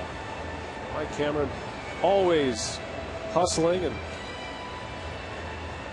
hey, whether he's 2 for 2 or 0 for 2, whether he has 2 home runs or 2 strikeouts, he plays center field the same way every night. Gap to gap, he roams gap to gap, left center, right center. Makes it very easy on the guys on the corners, left and right.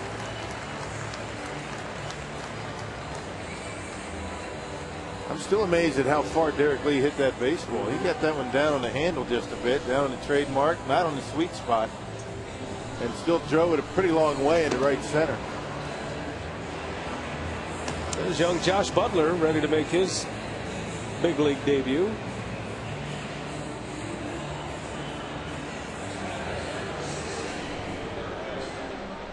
So Cameron stays in center field.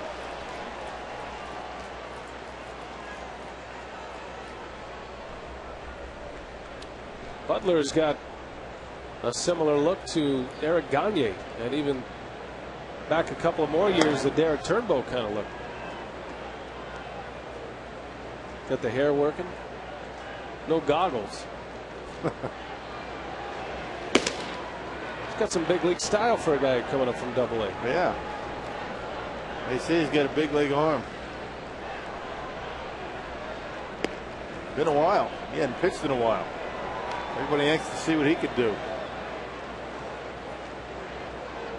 Well, last time he pitched would have been the Double-A playoffs, pitching for Huntsville.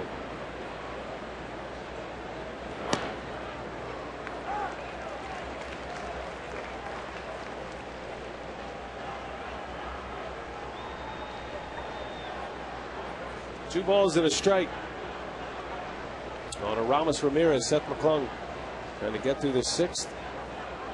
7-2, the Cubs lead the Brewers. The 2 Brewer home runs have come from Cameron. Ramirez homered in the second, hit one deep to left center.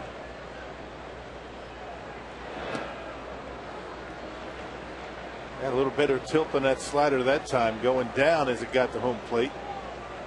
The one that Lee hit went straight across, a flat slider.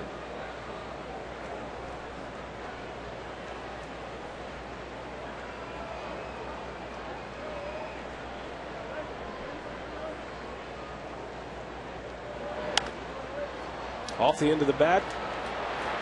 That's going to fall, a base hit, and another run's going to score. Symbolic of the night tonight. The kind of hits the Cubs have come up with.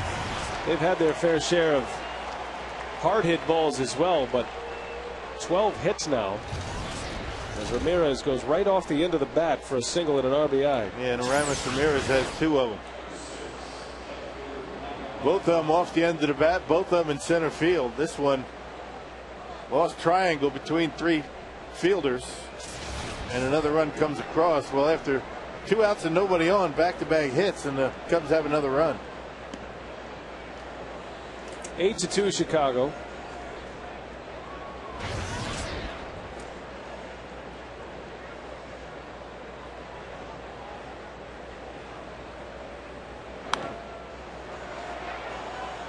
Michael Hoffpower batting for the 4th time. 0 for 2 in the walk tonight.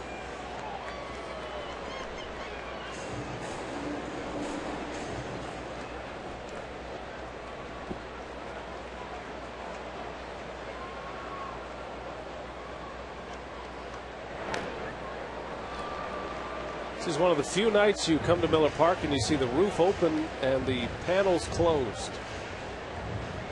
Trying to cut down on some of the cool breezes. Closed up panels. Ball's traveling though. Temperature outside in the low 60s. It depends on who you talk to. This is, in some players' opinions, including Prince Fielder, this is when the ball travels the best. Roof open, panels closed. I think, in my experience, when everything's open, that's when it carries the best, regardless of which way the wind's blowing. And when the roof is open and the panels are open, that's usually the warmest time of year as well. Ball carries better when it's hotter. When it's hot and not real humid, that's when the ball travels best. Humidity will knock the ball down a bit.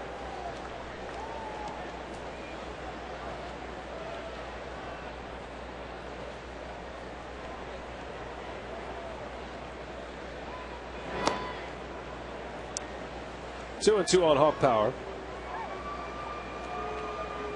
Casey McGee will lead off in the 6th inning. Cameron and Hardy to follow.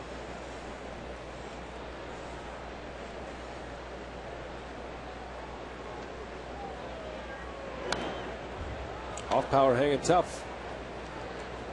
Hoffpower and McGee, good friends. They came up together in the Cubs organization. That's why Casey enjoys swinging the bat so well against the Cubs. He's got a lot of his old running mates on the other side.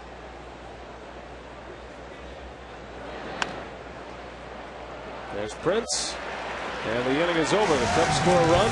Seth McClung back and healthy once again. That's good to see.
Aaron Heilman is the new Cub pitcher.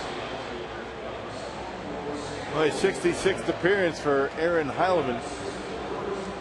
3-4 record, a .421 earned run average. He's given up 8 home runs. Got a pretty good sinking fastball. Well, you can't say enough about the night for Tom Gorzolani. He spotted his fastball very well, kept it down, and most of his pitches were fastballs first, second time through the order, but third time through started to change it up a little bit, threw some change ups, some sliders, and ended up with a pretty nice evening. Bobby Scales in left, assuming that's a double switch. So put Heilman in Hoffpower's spot. And here's Casey McGee, the leadoff. Gorzolani, 5 innings, 6 hits allowed. 2 of those home runs from Mike Cameron. Only 1 walk.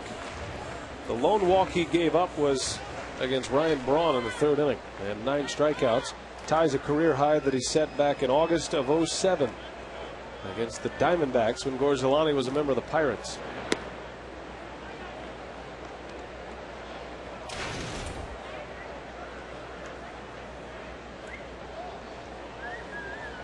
Casey is 0 for 2 with a couple of strikeouts.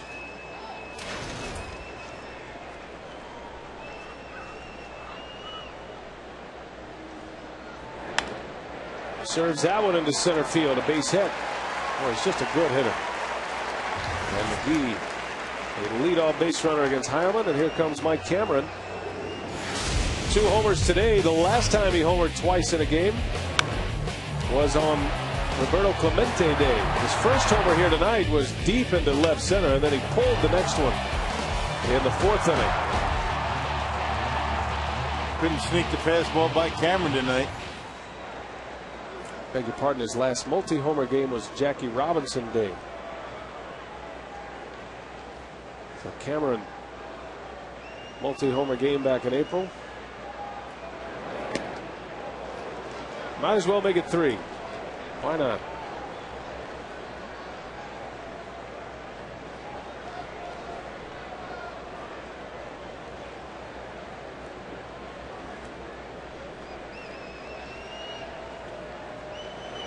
Cameron in his 15th big league season. Now for the 8th time has 20 homers. Hit 30 as a Met in '04. 25 last year as a Brewer, and he missed the first month of the season.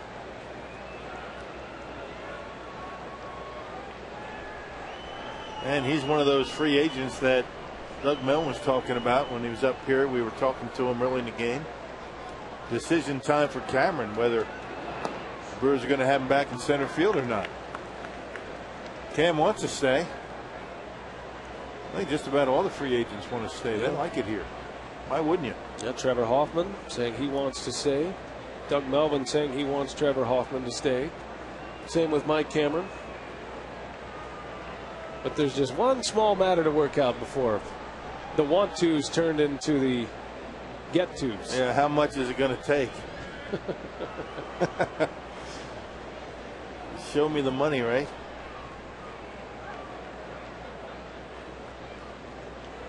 Jason Kendall wants to come back. Well, we'll see. Well, there is this overwhelming thought, I think, with these current Brewers, specifically with the position players, that there is business unfinished. They felt like they were a very good team when they broke camp. And there's been some down years from some players, but there's also been some unexpected years as well. That happens throughout the course of a season. Cameron, a little chopper. Swinging bunt works for an out as Heilman makes a good play. Had a similar play last night in St. Louis. So Cameron retired the first out. For a team to make it to the postseason, there can't be too many down seasons from both your position players and your pitching staff. Everything has to come together. Got to be healthy. A lot of guys have to have good years. When you have, a few guys, not living up to expectations, both You know, offensively and on the mound, I mean, that's when you have troubles.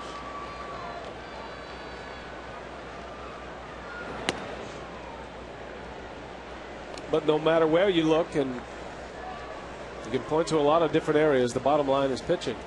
And it has always been that way in baseball. Those who pitch win. Brewers losing 2/5 of their starting rotation for 2 months, and a month in Jeff Supon's case. And Doug Melvin talking about the pitching as being thin this year, not a lot of depth, something they'll try to address in the offseason.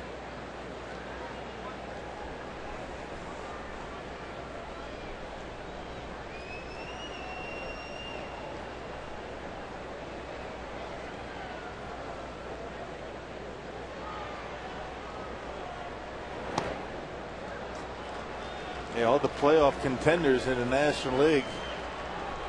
Outstanding team earned run averages. LA, San Francisco, St. Louis. Those are your top 3. Then you have Philadelphia and Colorado not far behind. Well, you look at the Rockies. Colorado went to the World Series in '07. Struggled mightily last year. Had some key injuries last year as well, but look like they're headed back to the postseason this year. As we check in with Telly Hughes. What do you have, Telly? Hey, BA and Rock, I tell you what, you have no reason not to recognize the sombrero guy, and finally getting him on the FSN because he's already made so many appearances. And we've got to ask the first question. The sombrero, where did it originate and when did you become so committed to it? I bought it in Mexico in Nueva Vallarta. I saw Brewers.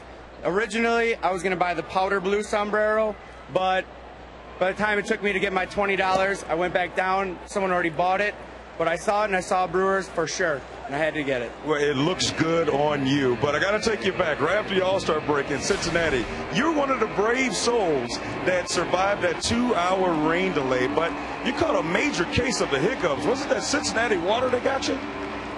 Unfortunately, yes. Cincinnati water in the form of Miller Lite. They serve it there. But I didn't want to walk 9 blocks in the rain back to my hotel, so I had to stick it out, and I wanted to see Trevor Hoffman. Unfortunately, J.J. Hardy hit a home run in the 8th when they restarted it, so I didn't get to see Trevor, but we really wanted to see Trevor in Cincinnati.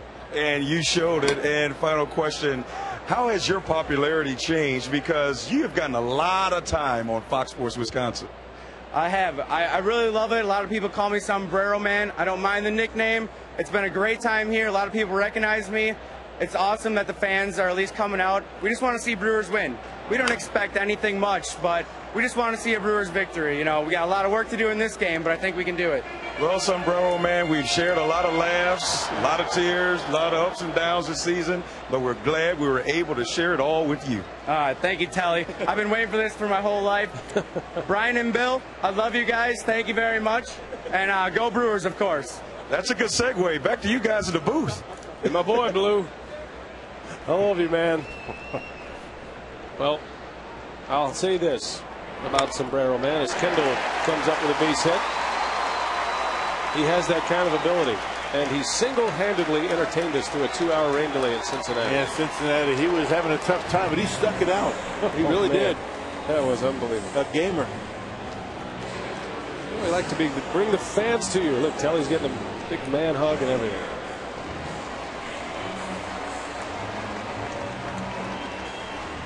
And Larry Rothschild going out to his pitcher. He realizes one swing of the bat, and this is a ball game all of a sudden. Aaron Holman all of a sudden with the bases loaded and only 1 out. And a red hot hitter coming to the plate. Well, Jody Garrett, last time he faced the Cubs with the bases loaded, delivered with a grand slam home run.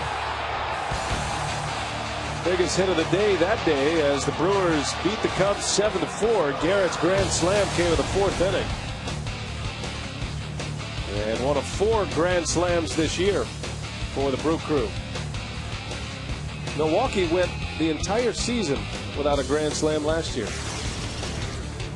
Jody's been hot. 364 hitter his last 12, a couple of home runs, 8 RBIs.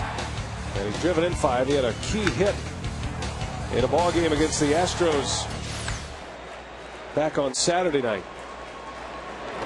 A pinch hit 2 RBI single that put the Brewers on top, and it led to a 5-run inning and a Milwaukee win that night.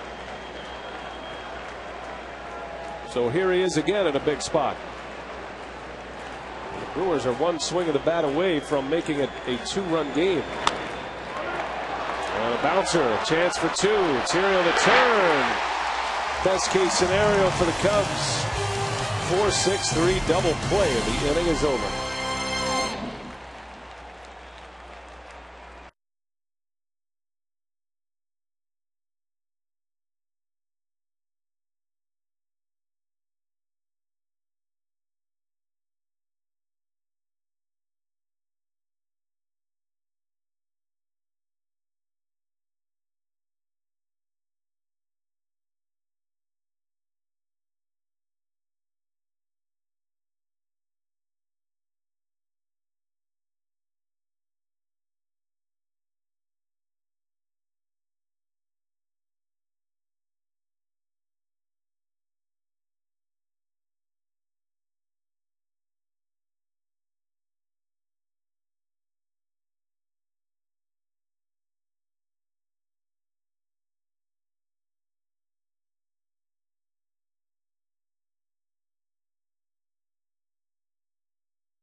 Brewers and the Tundra Territory at Miller Park.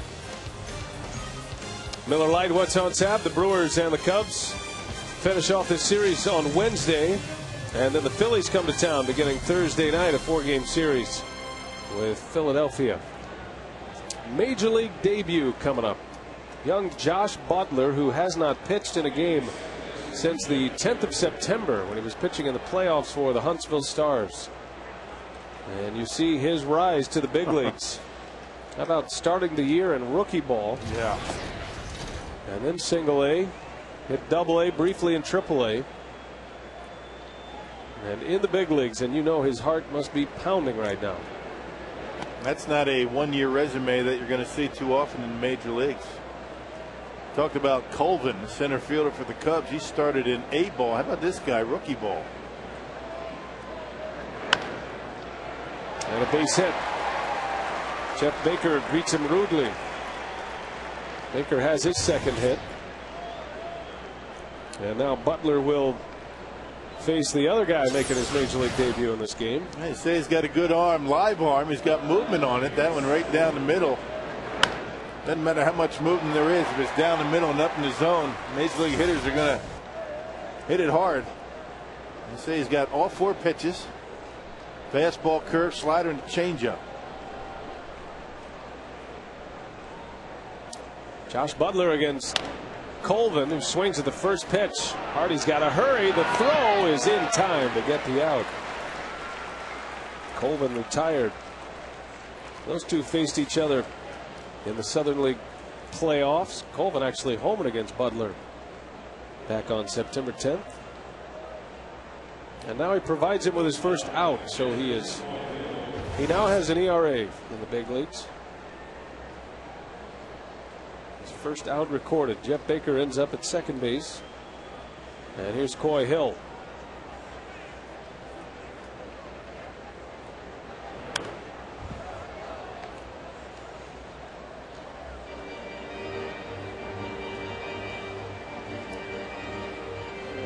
Special moment, major league debuts.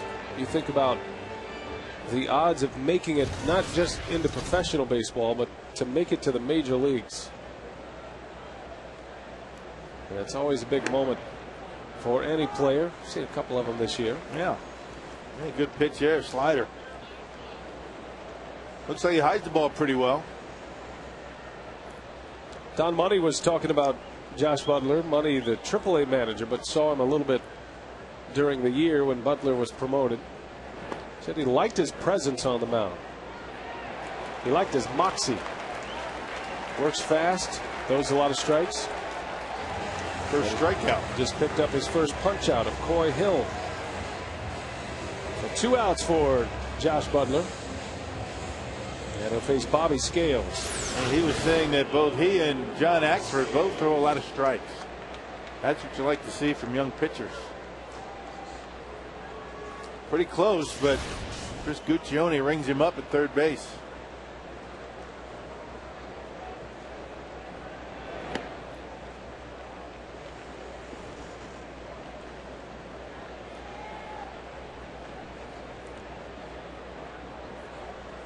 Scales into the game in left field last inning, and on the double switch, batting for the first time.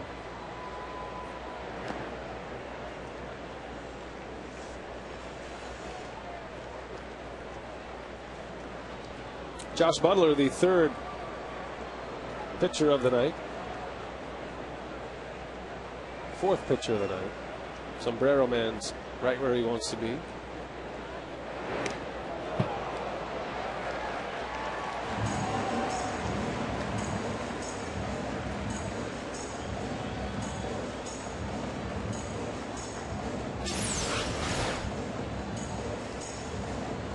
And no chance for Jason Kendall, not on a fastball. That one missed by a lot.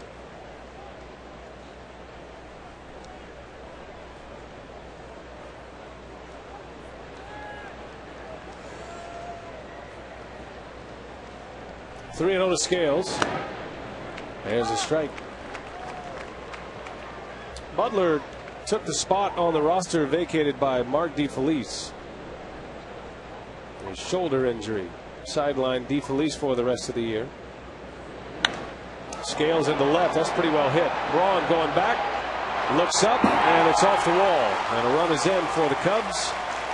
9-2 Chicago. RBI double for Bobby Scales.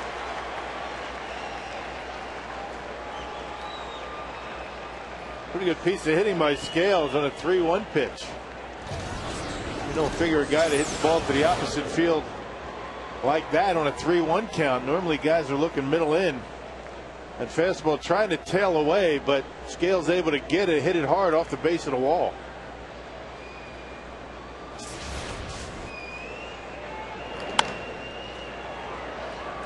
J.J. Hardy up with it. The throw dug out by Fielder. Nice play. And welcome to the big leagues. Josh Butler gives up a run.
Brewers Live post-game 9-2s to go to the bottom of the 7th inning. The 2 runs on solo home runs by Mike Cameron. How much more of a bid is he making to stick around in 2010? You know, he likes it here. He hopes they're going to have him back, and he's just increasing his chances with his effort tonight. Well, Mike Cameron supplying all the offense so far. After the game, Bruce Fremming's going to help with our on-field instructional afterwards, calling balls and strikes for us, guys. All right, thanks, Craig and Davey. And Lopez is retired. Start this 7th inning. And let's send it back to Craig Kashan.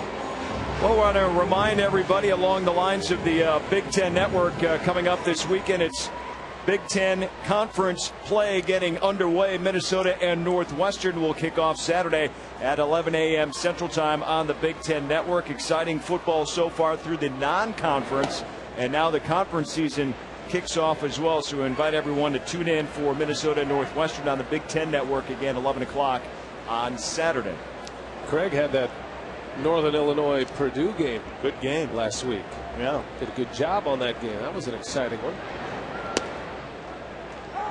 It's only the second win against a Big Ten team for Northern Illinois. Good for them, you know. I mean, you don't want to see the Big Ten lose, but Northern Illinois, after all they've gone through in the last year and a half and tragic shootings there a year and a half ago, to finally make some national news with their football team.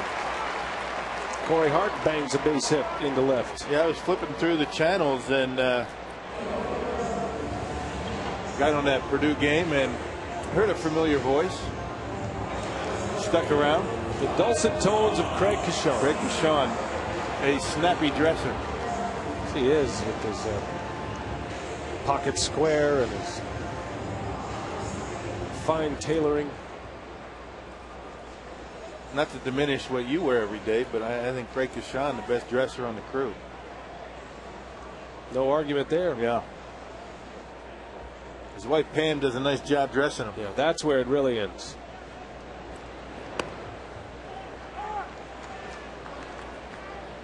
Here's Ryan Braun with a man on and one away. Looks like Josh Butler is headed out for a 2nd inning.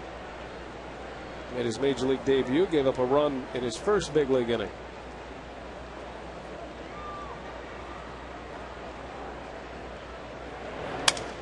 Broken bat, and that's going to fall. A base hit.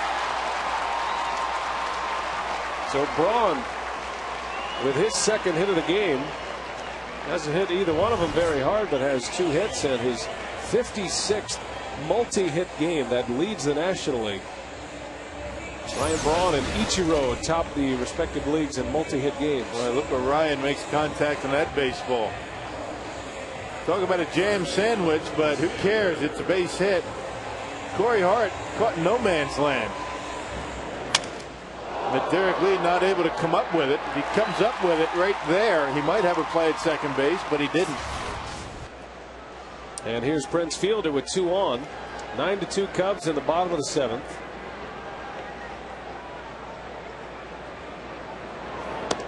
And this impressive year statistically for both Fielder and Braun continue. By Ryan Braun, one of the top hitters in the National League. I mean, you look at his at-bats, you would think it wasn't a very good night, but he's got 2 hits. When he's cold, he gets his hits, and when he's hot, he gets his hits. He gets his home runs. Hey, he's 2 for 3 tonight, and hasn't hit the ball out of the infield. If you consider that last hit to be in the outfield. You call that an infield hit.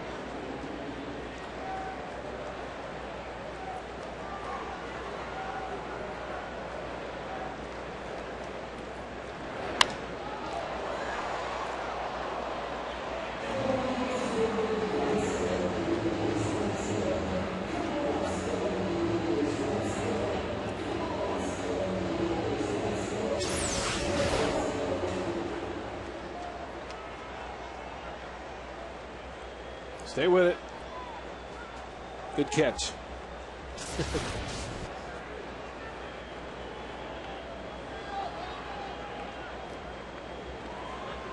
That was a great smile, isn't it? Nicely done. The rally hat. Valley had got him a foul ball, and a Prince Fielder foul ball at that. Cubs are going to turn another double play. Second in as many innings. Heilman's out of the inning.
Career high for strikeouts.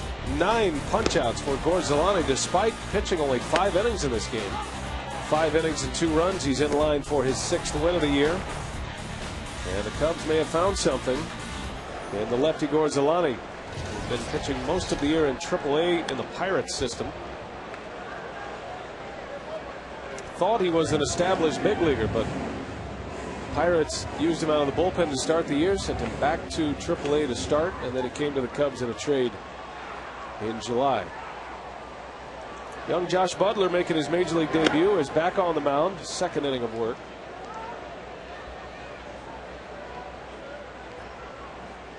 And he'll face some of the Cubs' big hitters, Fukudome, Lee, and Ramirez.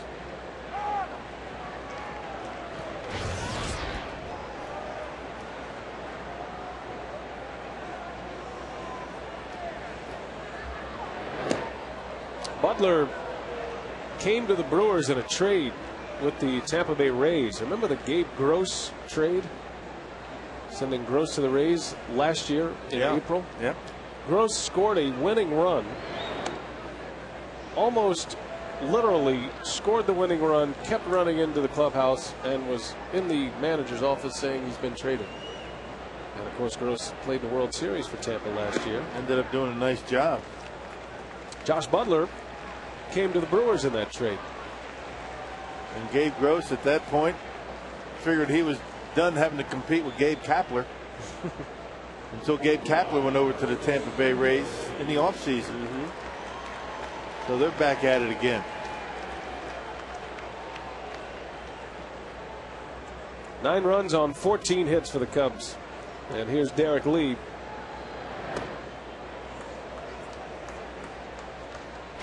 Lee is a triple away from the cycle. The last Cub to hit for the cycle, Mark Grace. That was back in '93.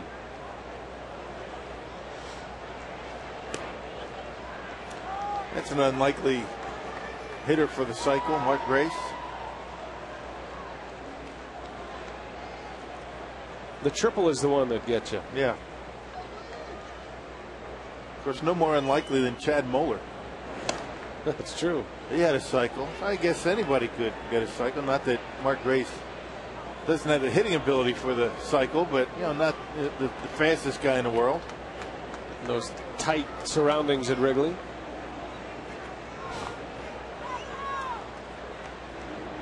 trying to insult Mark Grace. I think he did. I think he did. Think I'm going to hear from him?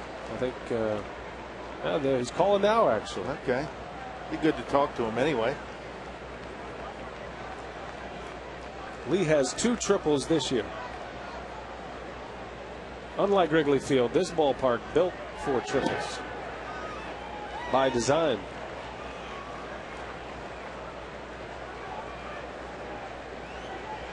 Especially down in that center field, down in those areas where that wall kind of juts out. Ball hits there, just rolls around that warning track. Get a lot of triples. And down in that right field corner. As designed by the assistance of Robin Yount, Mr. Triple.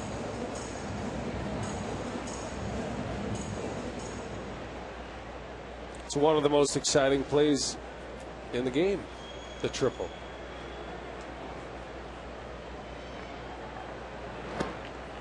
Butler lets Lee get away. Back-to-back walks here in the 8th. Got to give Josh Butler a little understanding here. He hasn't pitched, and despite making his major league debut here, it's been a while. It's been 11 days since he pitched last. You can't imagine his command would be where he normally has it. So this is the game to get his feet wet, try to get him back to the feel that he had this year, and then you start to see what he has for the rest of the season. Yeah, but given that, you would think that his last inning would be the inning where he couldn't throw strikes. Got to feel a little bit more relaxed this inning. But I never pitched. I wouldn't know.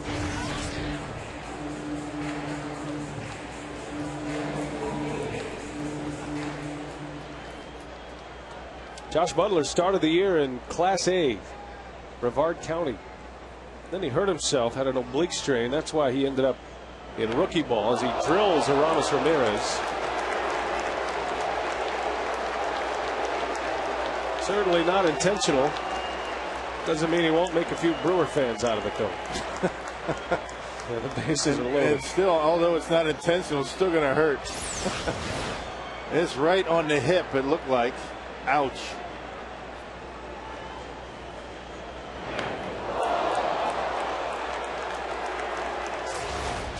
Man, 7-run lead, those hurt a little bit more. Chris Bosio on his way to settle down the young right-hander. That can be a lonely spot. How about our Ho-Chunk Gaming Wisconsin text question tonight? It comes from Garrett in Stevens Point. What kind of things did the batter say to the home plate umpire when they step out of the box? Just general pleasantries. That'd be a good question for Bruce Fleming tonight. Yeah, right now Fontenot's saying, I hope he doesn't hit me with one like that. But normally they step out after maybe a questionable call that you don't think is a strike and say that wasn't low, or I thought that was high, or I had it high, or how the kids, how's everything going? Yeah, the smart players will do their homework. They'll go get the umpire media guide and find out his hobbies. How's the golf game? How's Jennifer? And in Bruce Fleming's case, how's Rosemary? That's his wife's name.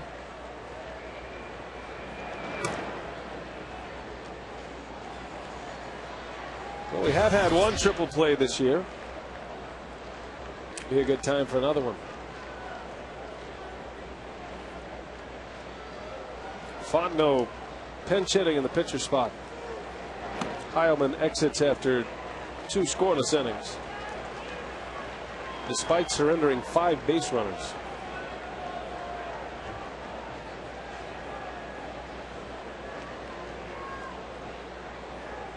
Nine to 2 Cubs in the 8th.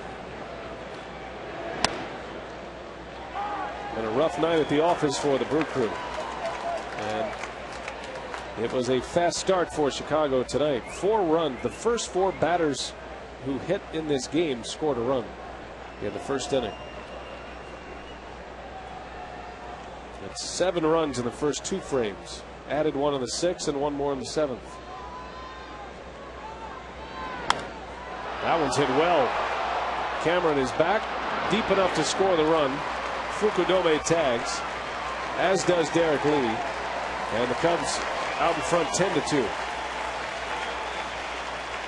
Sacrifice fly and an RBI for Fontenot.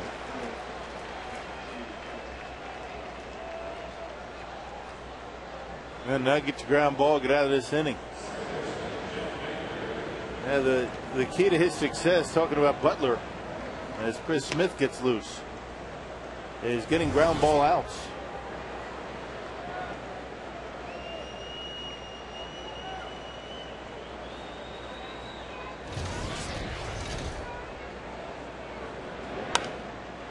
A pop-up from Baker. And Hart makes the catch. Derek Lee holds his ground at third base. 2 outs.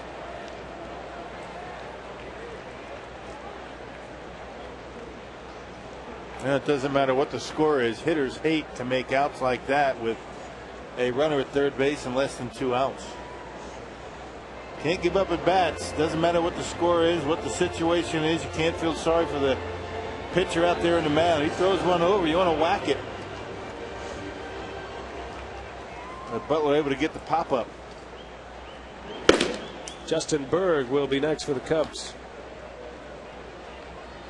Josh Butler facing Tyler Colvin.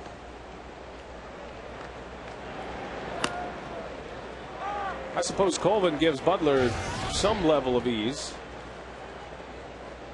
2 guys in the big leagues that squared off against each other in the minor leagues this year in the Southern League. Colvin making his major league debut today as well. And he has a hit, a walk, a sac fly, and an RBI. 1 for 2 at the plate.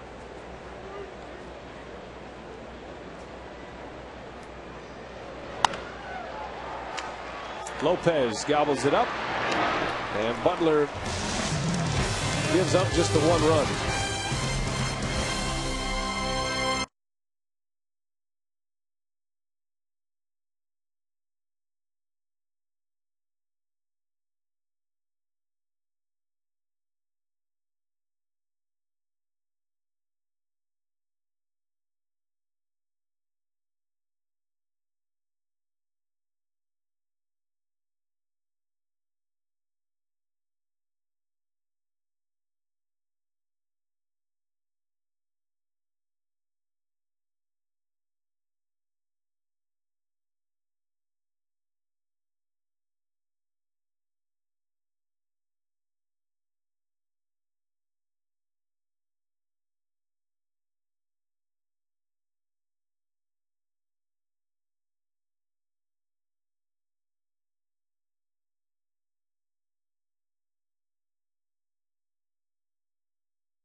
The 2 lead on the Brew Crew here tonight. So a major league debut from the Brewers' Josh Butler, young 24-year-old Californian. Now Justin Berg is on the pitch. Making only his 6th appearance for the Cubs this season. He'll face Casey McGee, Mike Cameron, and J.J. Hardy. I saw him in Wrigley Field. Throws the ball pretty well. No shortage of arms in either bullpen for both of these teams in this series.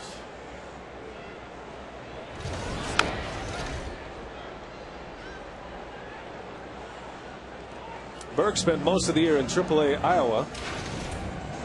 That's where Casey McGee was last year in the Cubs system. I didn't know this about Casey McGee, but he told me he was married on the baseball field in Iowa. Church was full, so they went ahead and got married on the field. How about that?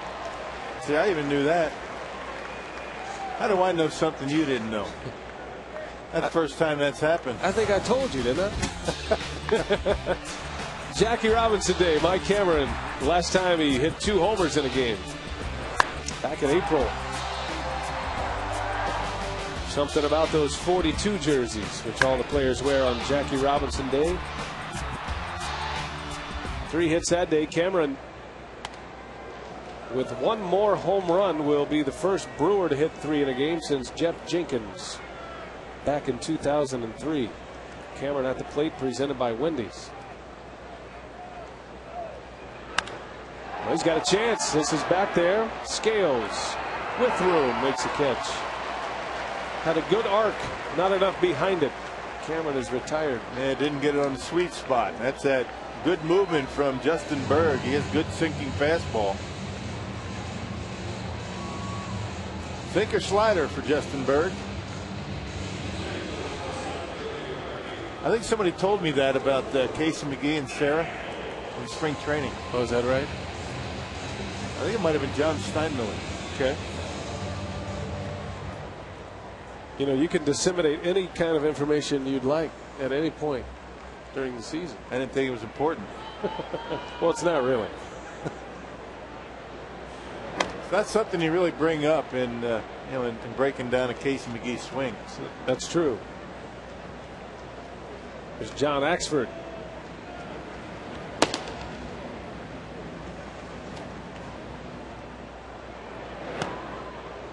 I think maybe if we brought that information to light a little sooner, he might be more of a Rookie of the Year candidate.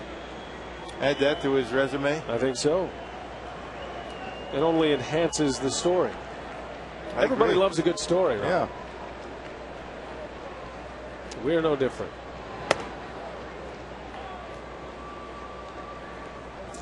Well, Gamble facing Justin Berg. These two likely squaring off at AAA this year. Gamble pinch hitting for Hardy.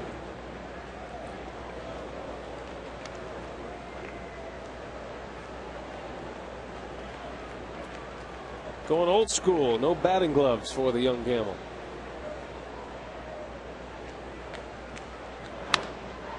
And a base hit. His first hit since returning. Matt Gamble with a single. And I guarantee his next time up, he won't have any batting gloves on again. Do anything you can to maybe feel comfortable up the plate. And you change your bat, you change your stance a little bit. Sometimes you go up there without batting gloves. Hoping to feel the bat. Yeah. Anything to get comfortable. He's never worn batting gloves. Size of his hands, it might have batting gloves that fit him. Ramirez goes to second, and the inning is over. We're headed to the ninth. 10-2 Cubs.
53% safe fielder at this point. We're going to keep this going throughout the week.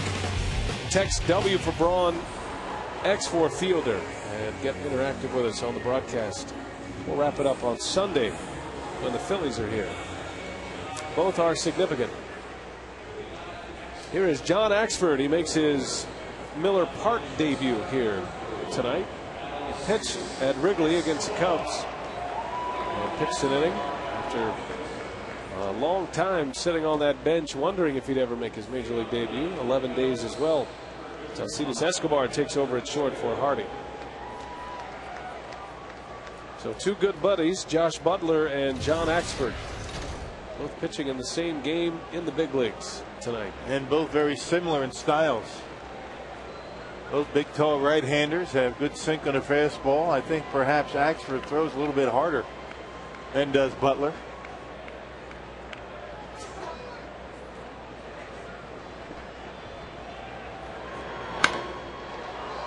Coy Hill sends one to center. Cameron is there. One pitch and one out for Axford. Axford, another guy who started the year in A-ball.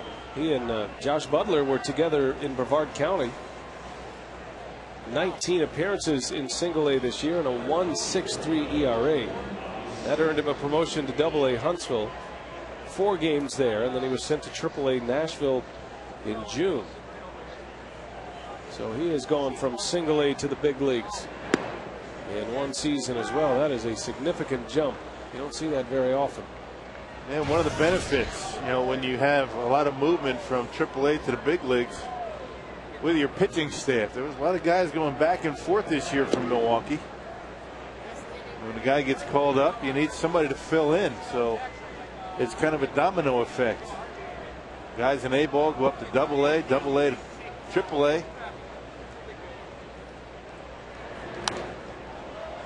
Axford had Tommy John surgery and was ultimately released by the Yankees between the 07 and 08 season. Brewers signed him kind of as a reclamation project. They knew he had a good arm before the surgery. They thought they'd take a shot and give him a chance. And here he is in the big leagues.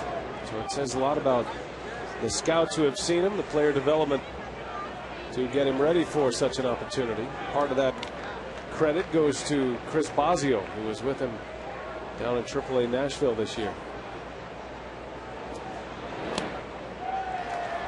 And he picks up a strikeout. Good hammer right there from Axford. 2 gone in the inning.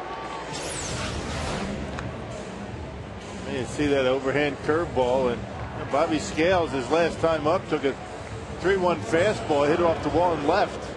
This time Axford able to get ahead and drop the yellow hammer on it. Top of the order, here's Terrio.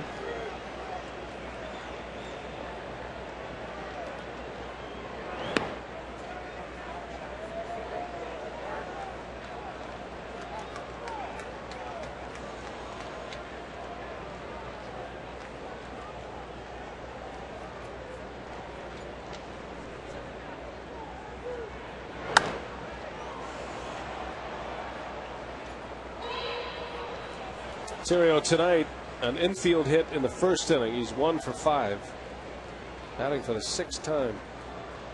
That infield hit started it all for the Cubs. First 4 batters had hits in this game, and they all scored. 1 and 2. You put all the numbers together for John Axford at all levels this year, single A, double A, and triple A. And he comes to the big leagues with a 9-1 record and a 2.77 ERA in 45 games, all of them out of the bullpen. Well-deserved opportunity, right? Tough to put those kind of numbers when you're being shuffled around so much. Of course, it's a lot easier to put the numbers together when you keep going up, as opposed to going up and down. Axford won most of his games in AAA. He was 5-0 in Nashville. Big strikeout numbers in the minor leagues this year. 89 strikeouts, Rock, in 68 innings. Yeah, anytime you're Got as many strikeouts as innings pitched are considered to be a strikeout pitcher. That's pretty good. 2-2 to Ryan Theriot. Count goes full. Ricky Weeks still with the ball club. He's been working out. He's been doing everything baseball related except hitting. I saw him yesterday taking ground balls from Dale Swain before batting practice.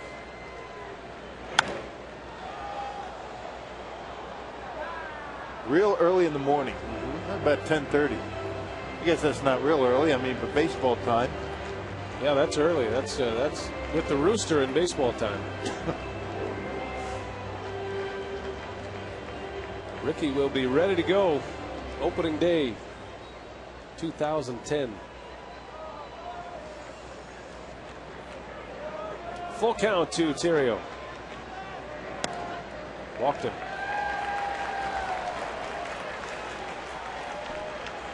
Axford's 26 years of age. Canadian from Ontario. It's a great story at Wrigley Field.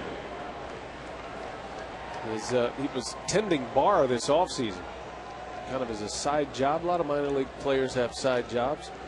He told his boss if he makes it to the big leagues, his boss has to provide a little gift for him. And sure enough, his boss showed up in Chicago. He drove all the way down and hand delivered the gift, the prize, as it was. From tending bar to the big leagues. That's why I love stories like that. You had guys like Mike Burns. He was a substitute teacher. A lot of players work on the delivery trucks.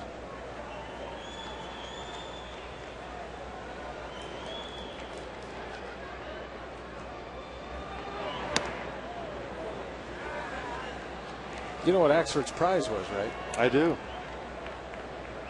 And I'm jealous. It's like a, what was it, a $300 bottle of scotch. Bottle of scotch, that's it.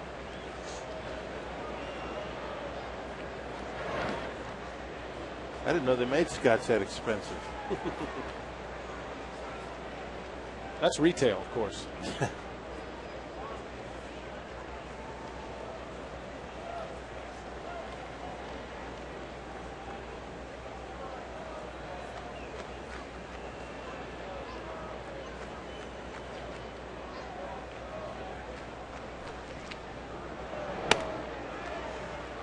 Full count to Fukudome.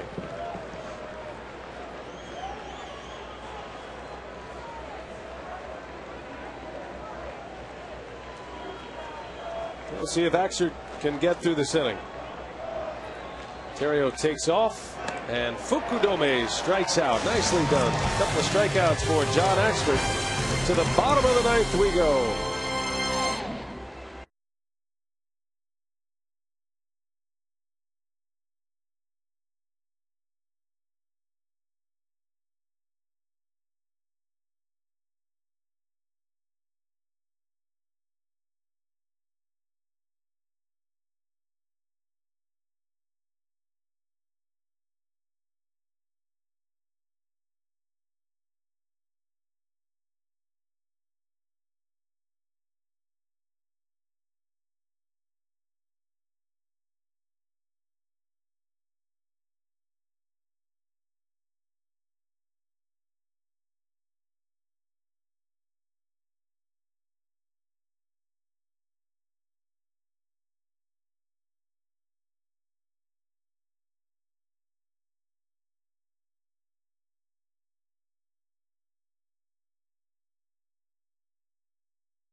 Some Hardy fans still hanging in there. Never a bad day at the ballpark. That's the truth, isn't it? And it's about to be over. Yeah. Yes, sir. Regular season games at Miller Park end Sunday against the Phillies. Brewers go on the road to finish the year. 6-game road trip with the Rockies and the Cardinals. By the way, St. Louis won today. The Brewers officially eliminated from the postseason. 7-3 Cardinal win. Catalanato grounds out, 1 gone in the ninth.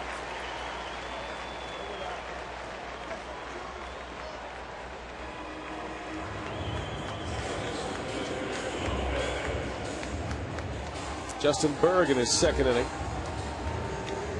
Albert Pujols, by the way, no runs batted in that game. He did have 2 hits. Mark DeRosa had a big day for the Cardinals. Drove in 4 runs on 3 hits, including 2 homers. Cardinals beat Wandy Rodriguez. So Prince Fielder still with the RBI lead in baseball.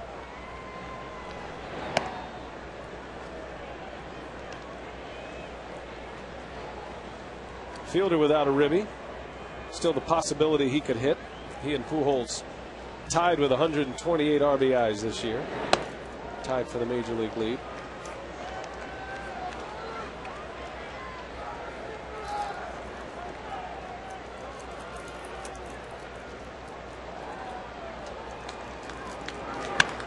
Lopez sends one to left, a base hit. Second hit of the game for Lopez. That's just a beautiful piece of hitting. I mean, it is something else with a bat. Yeah, it's been fun watching Lopez do his thing since coming over.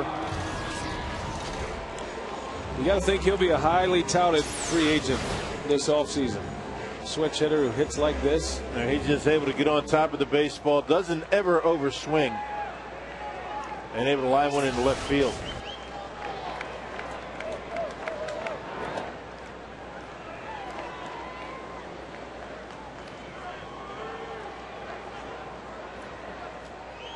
Corey Hart and Felipe Lopez collided in the first inning, and you see the spike mark on Corey Hart's neck. That could have been a whole lot worse. I see a play like that with an infielder going back into the outfield, and it makes me think of Dale Swaim and that gruesome injury he suffered when he broke his leg. Yeah. It's not an area to be having cleats flying around. That area in the neck. Those metal spikes. The jugular. Lopez takes off, not holding him on. Way back in the first, this was really the play that set up the inning, and you see Lopez just caught Corey Hart right in the neck, right there. Bang.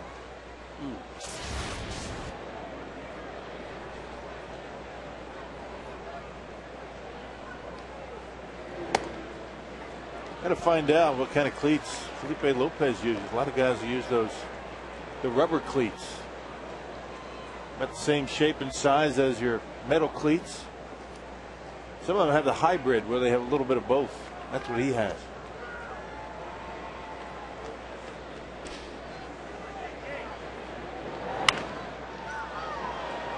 Foul. Full count to Hart.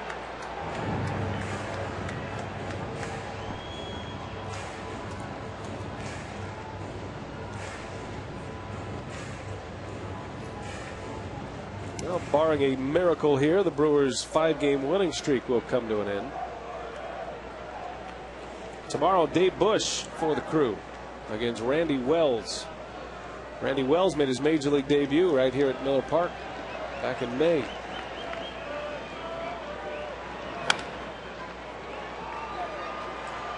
And Lopez, a base running mistake. Probably the only out the Cubs could have gotten right there. Yeah, that's not good base running. Takes a hit away from Corey Hart. And especially when they're down by 8 runs. Yeah, you've got nowhere to go. Your run means nothing. Might have cost Corey a base hit. Would have been a close play at first base, but Ryan Theriot gets one on a silver platter and an easy out.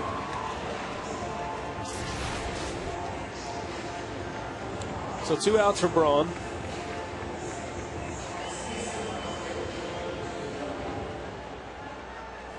Tomorrow, Dave Bush and Randy Wells. Wednesday, it's Chris Narveson for the Brewers against Jeff Samardzija. And not Ted Lilly, who was the scheduled starter.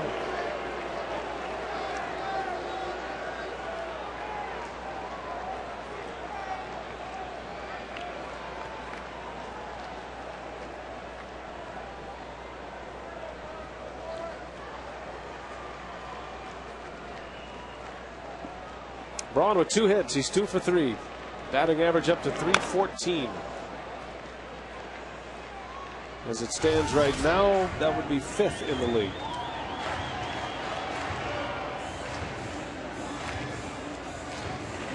Hanley Ramirez is going to win the batting title this year. Florida Marlins shortstop. He's hitting .352. Pujols is next, batting .328.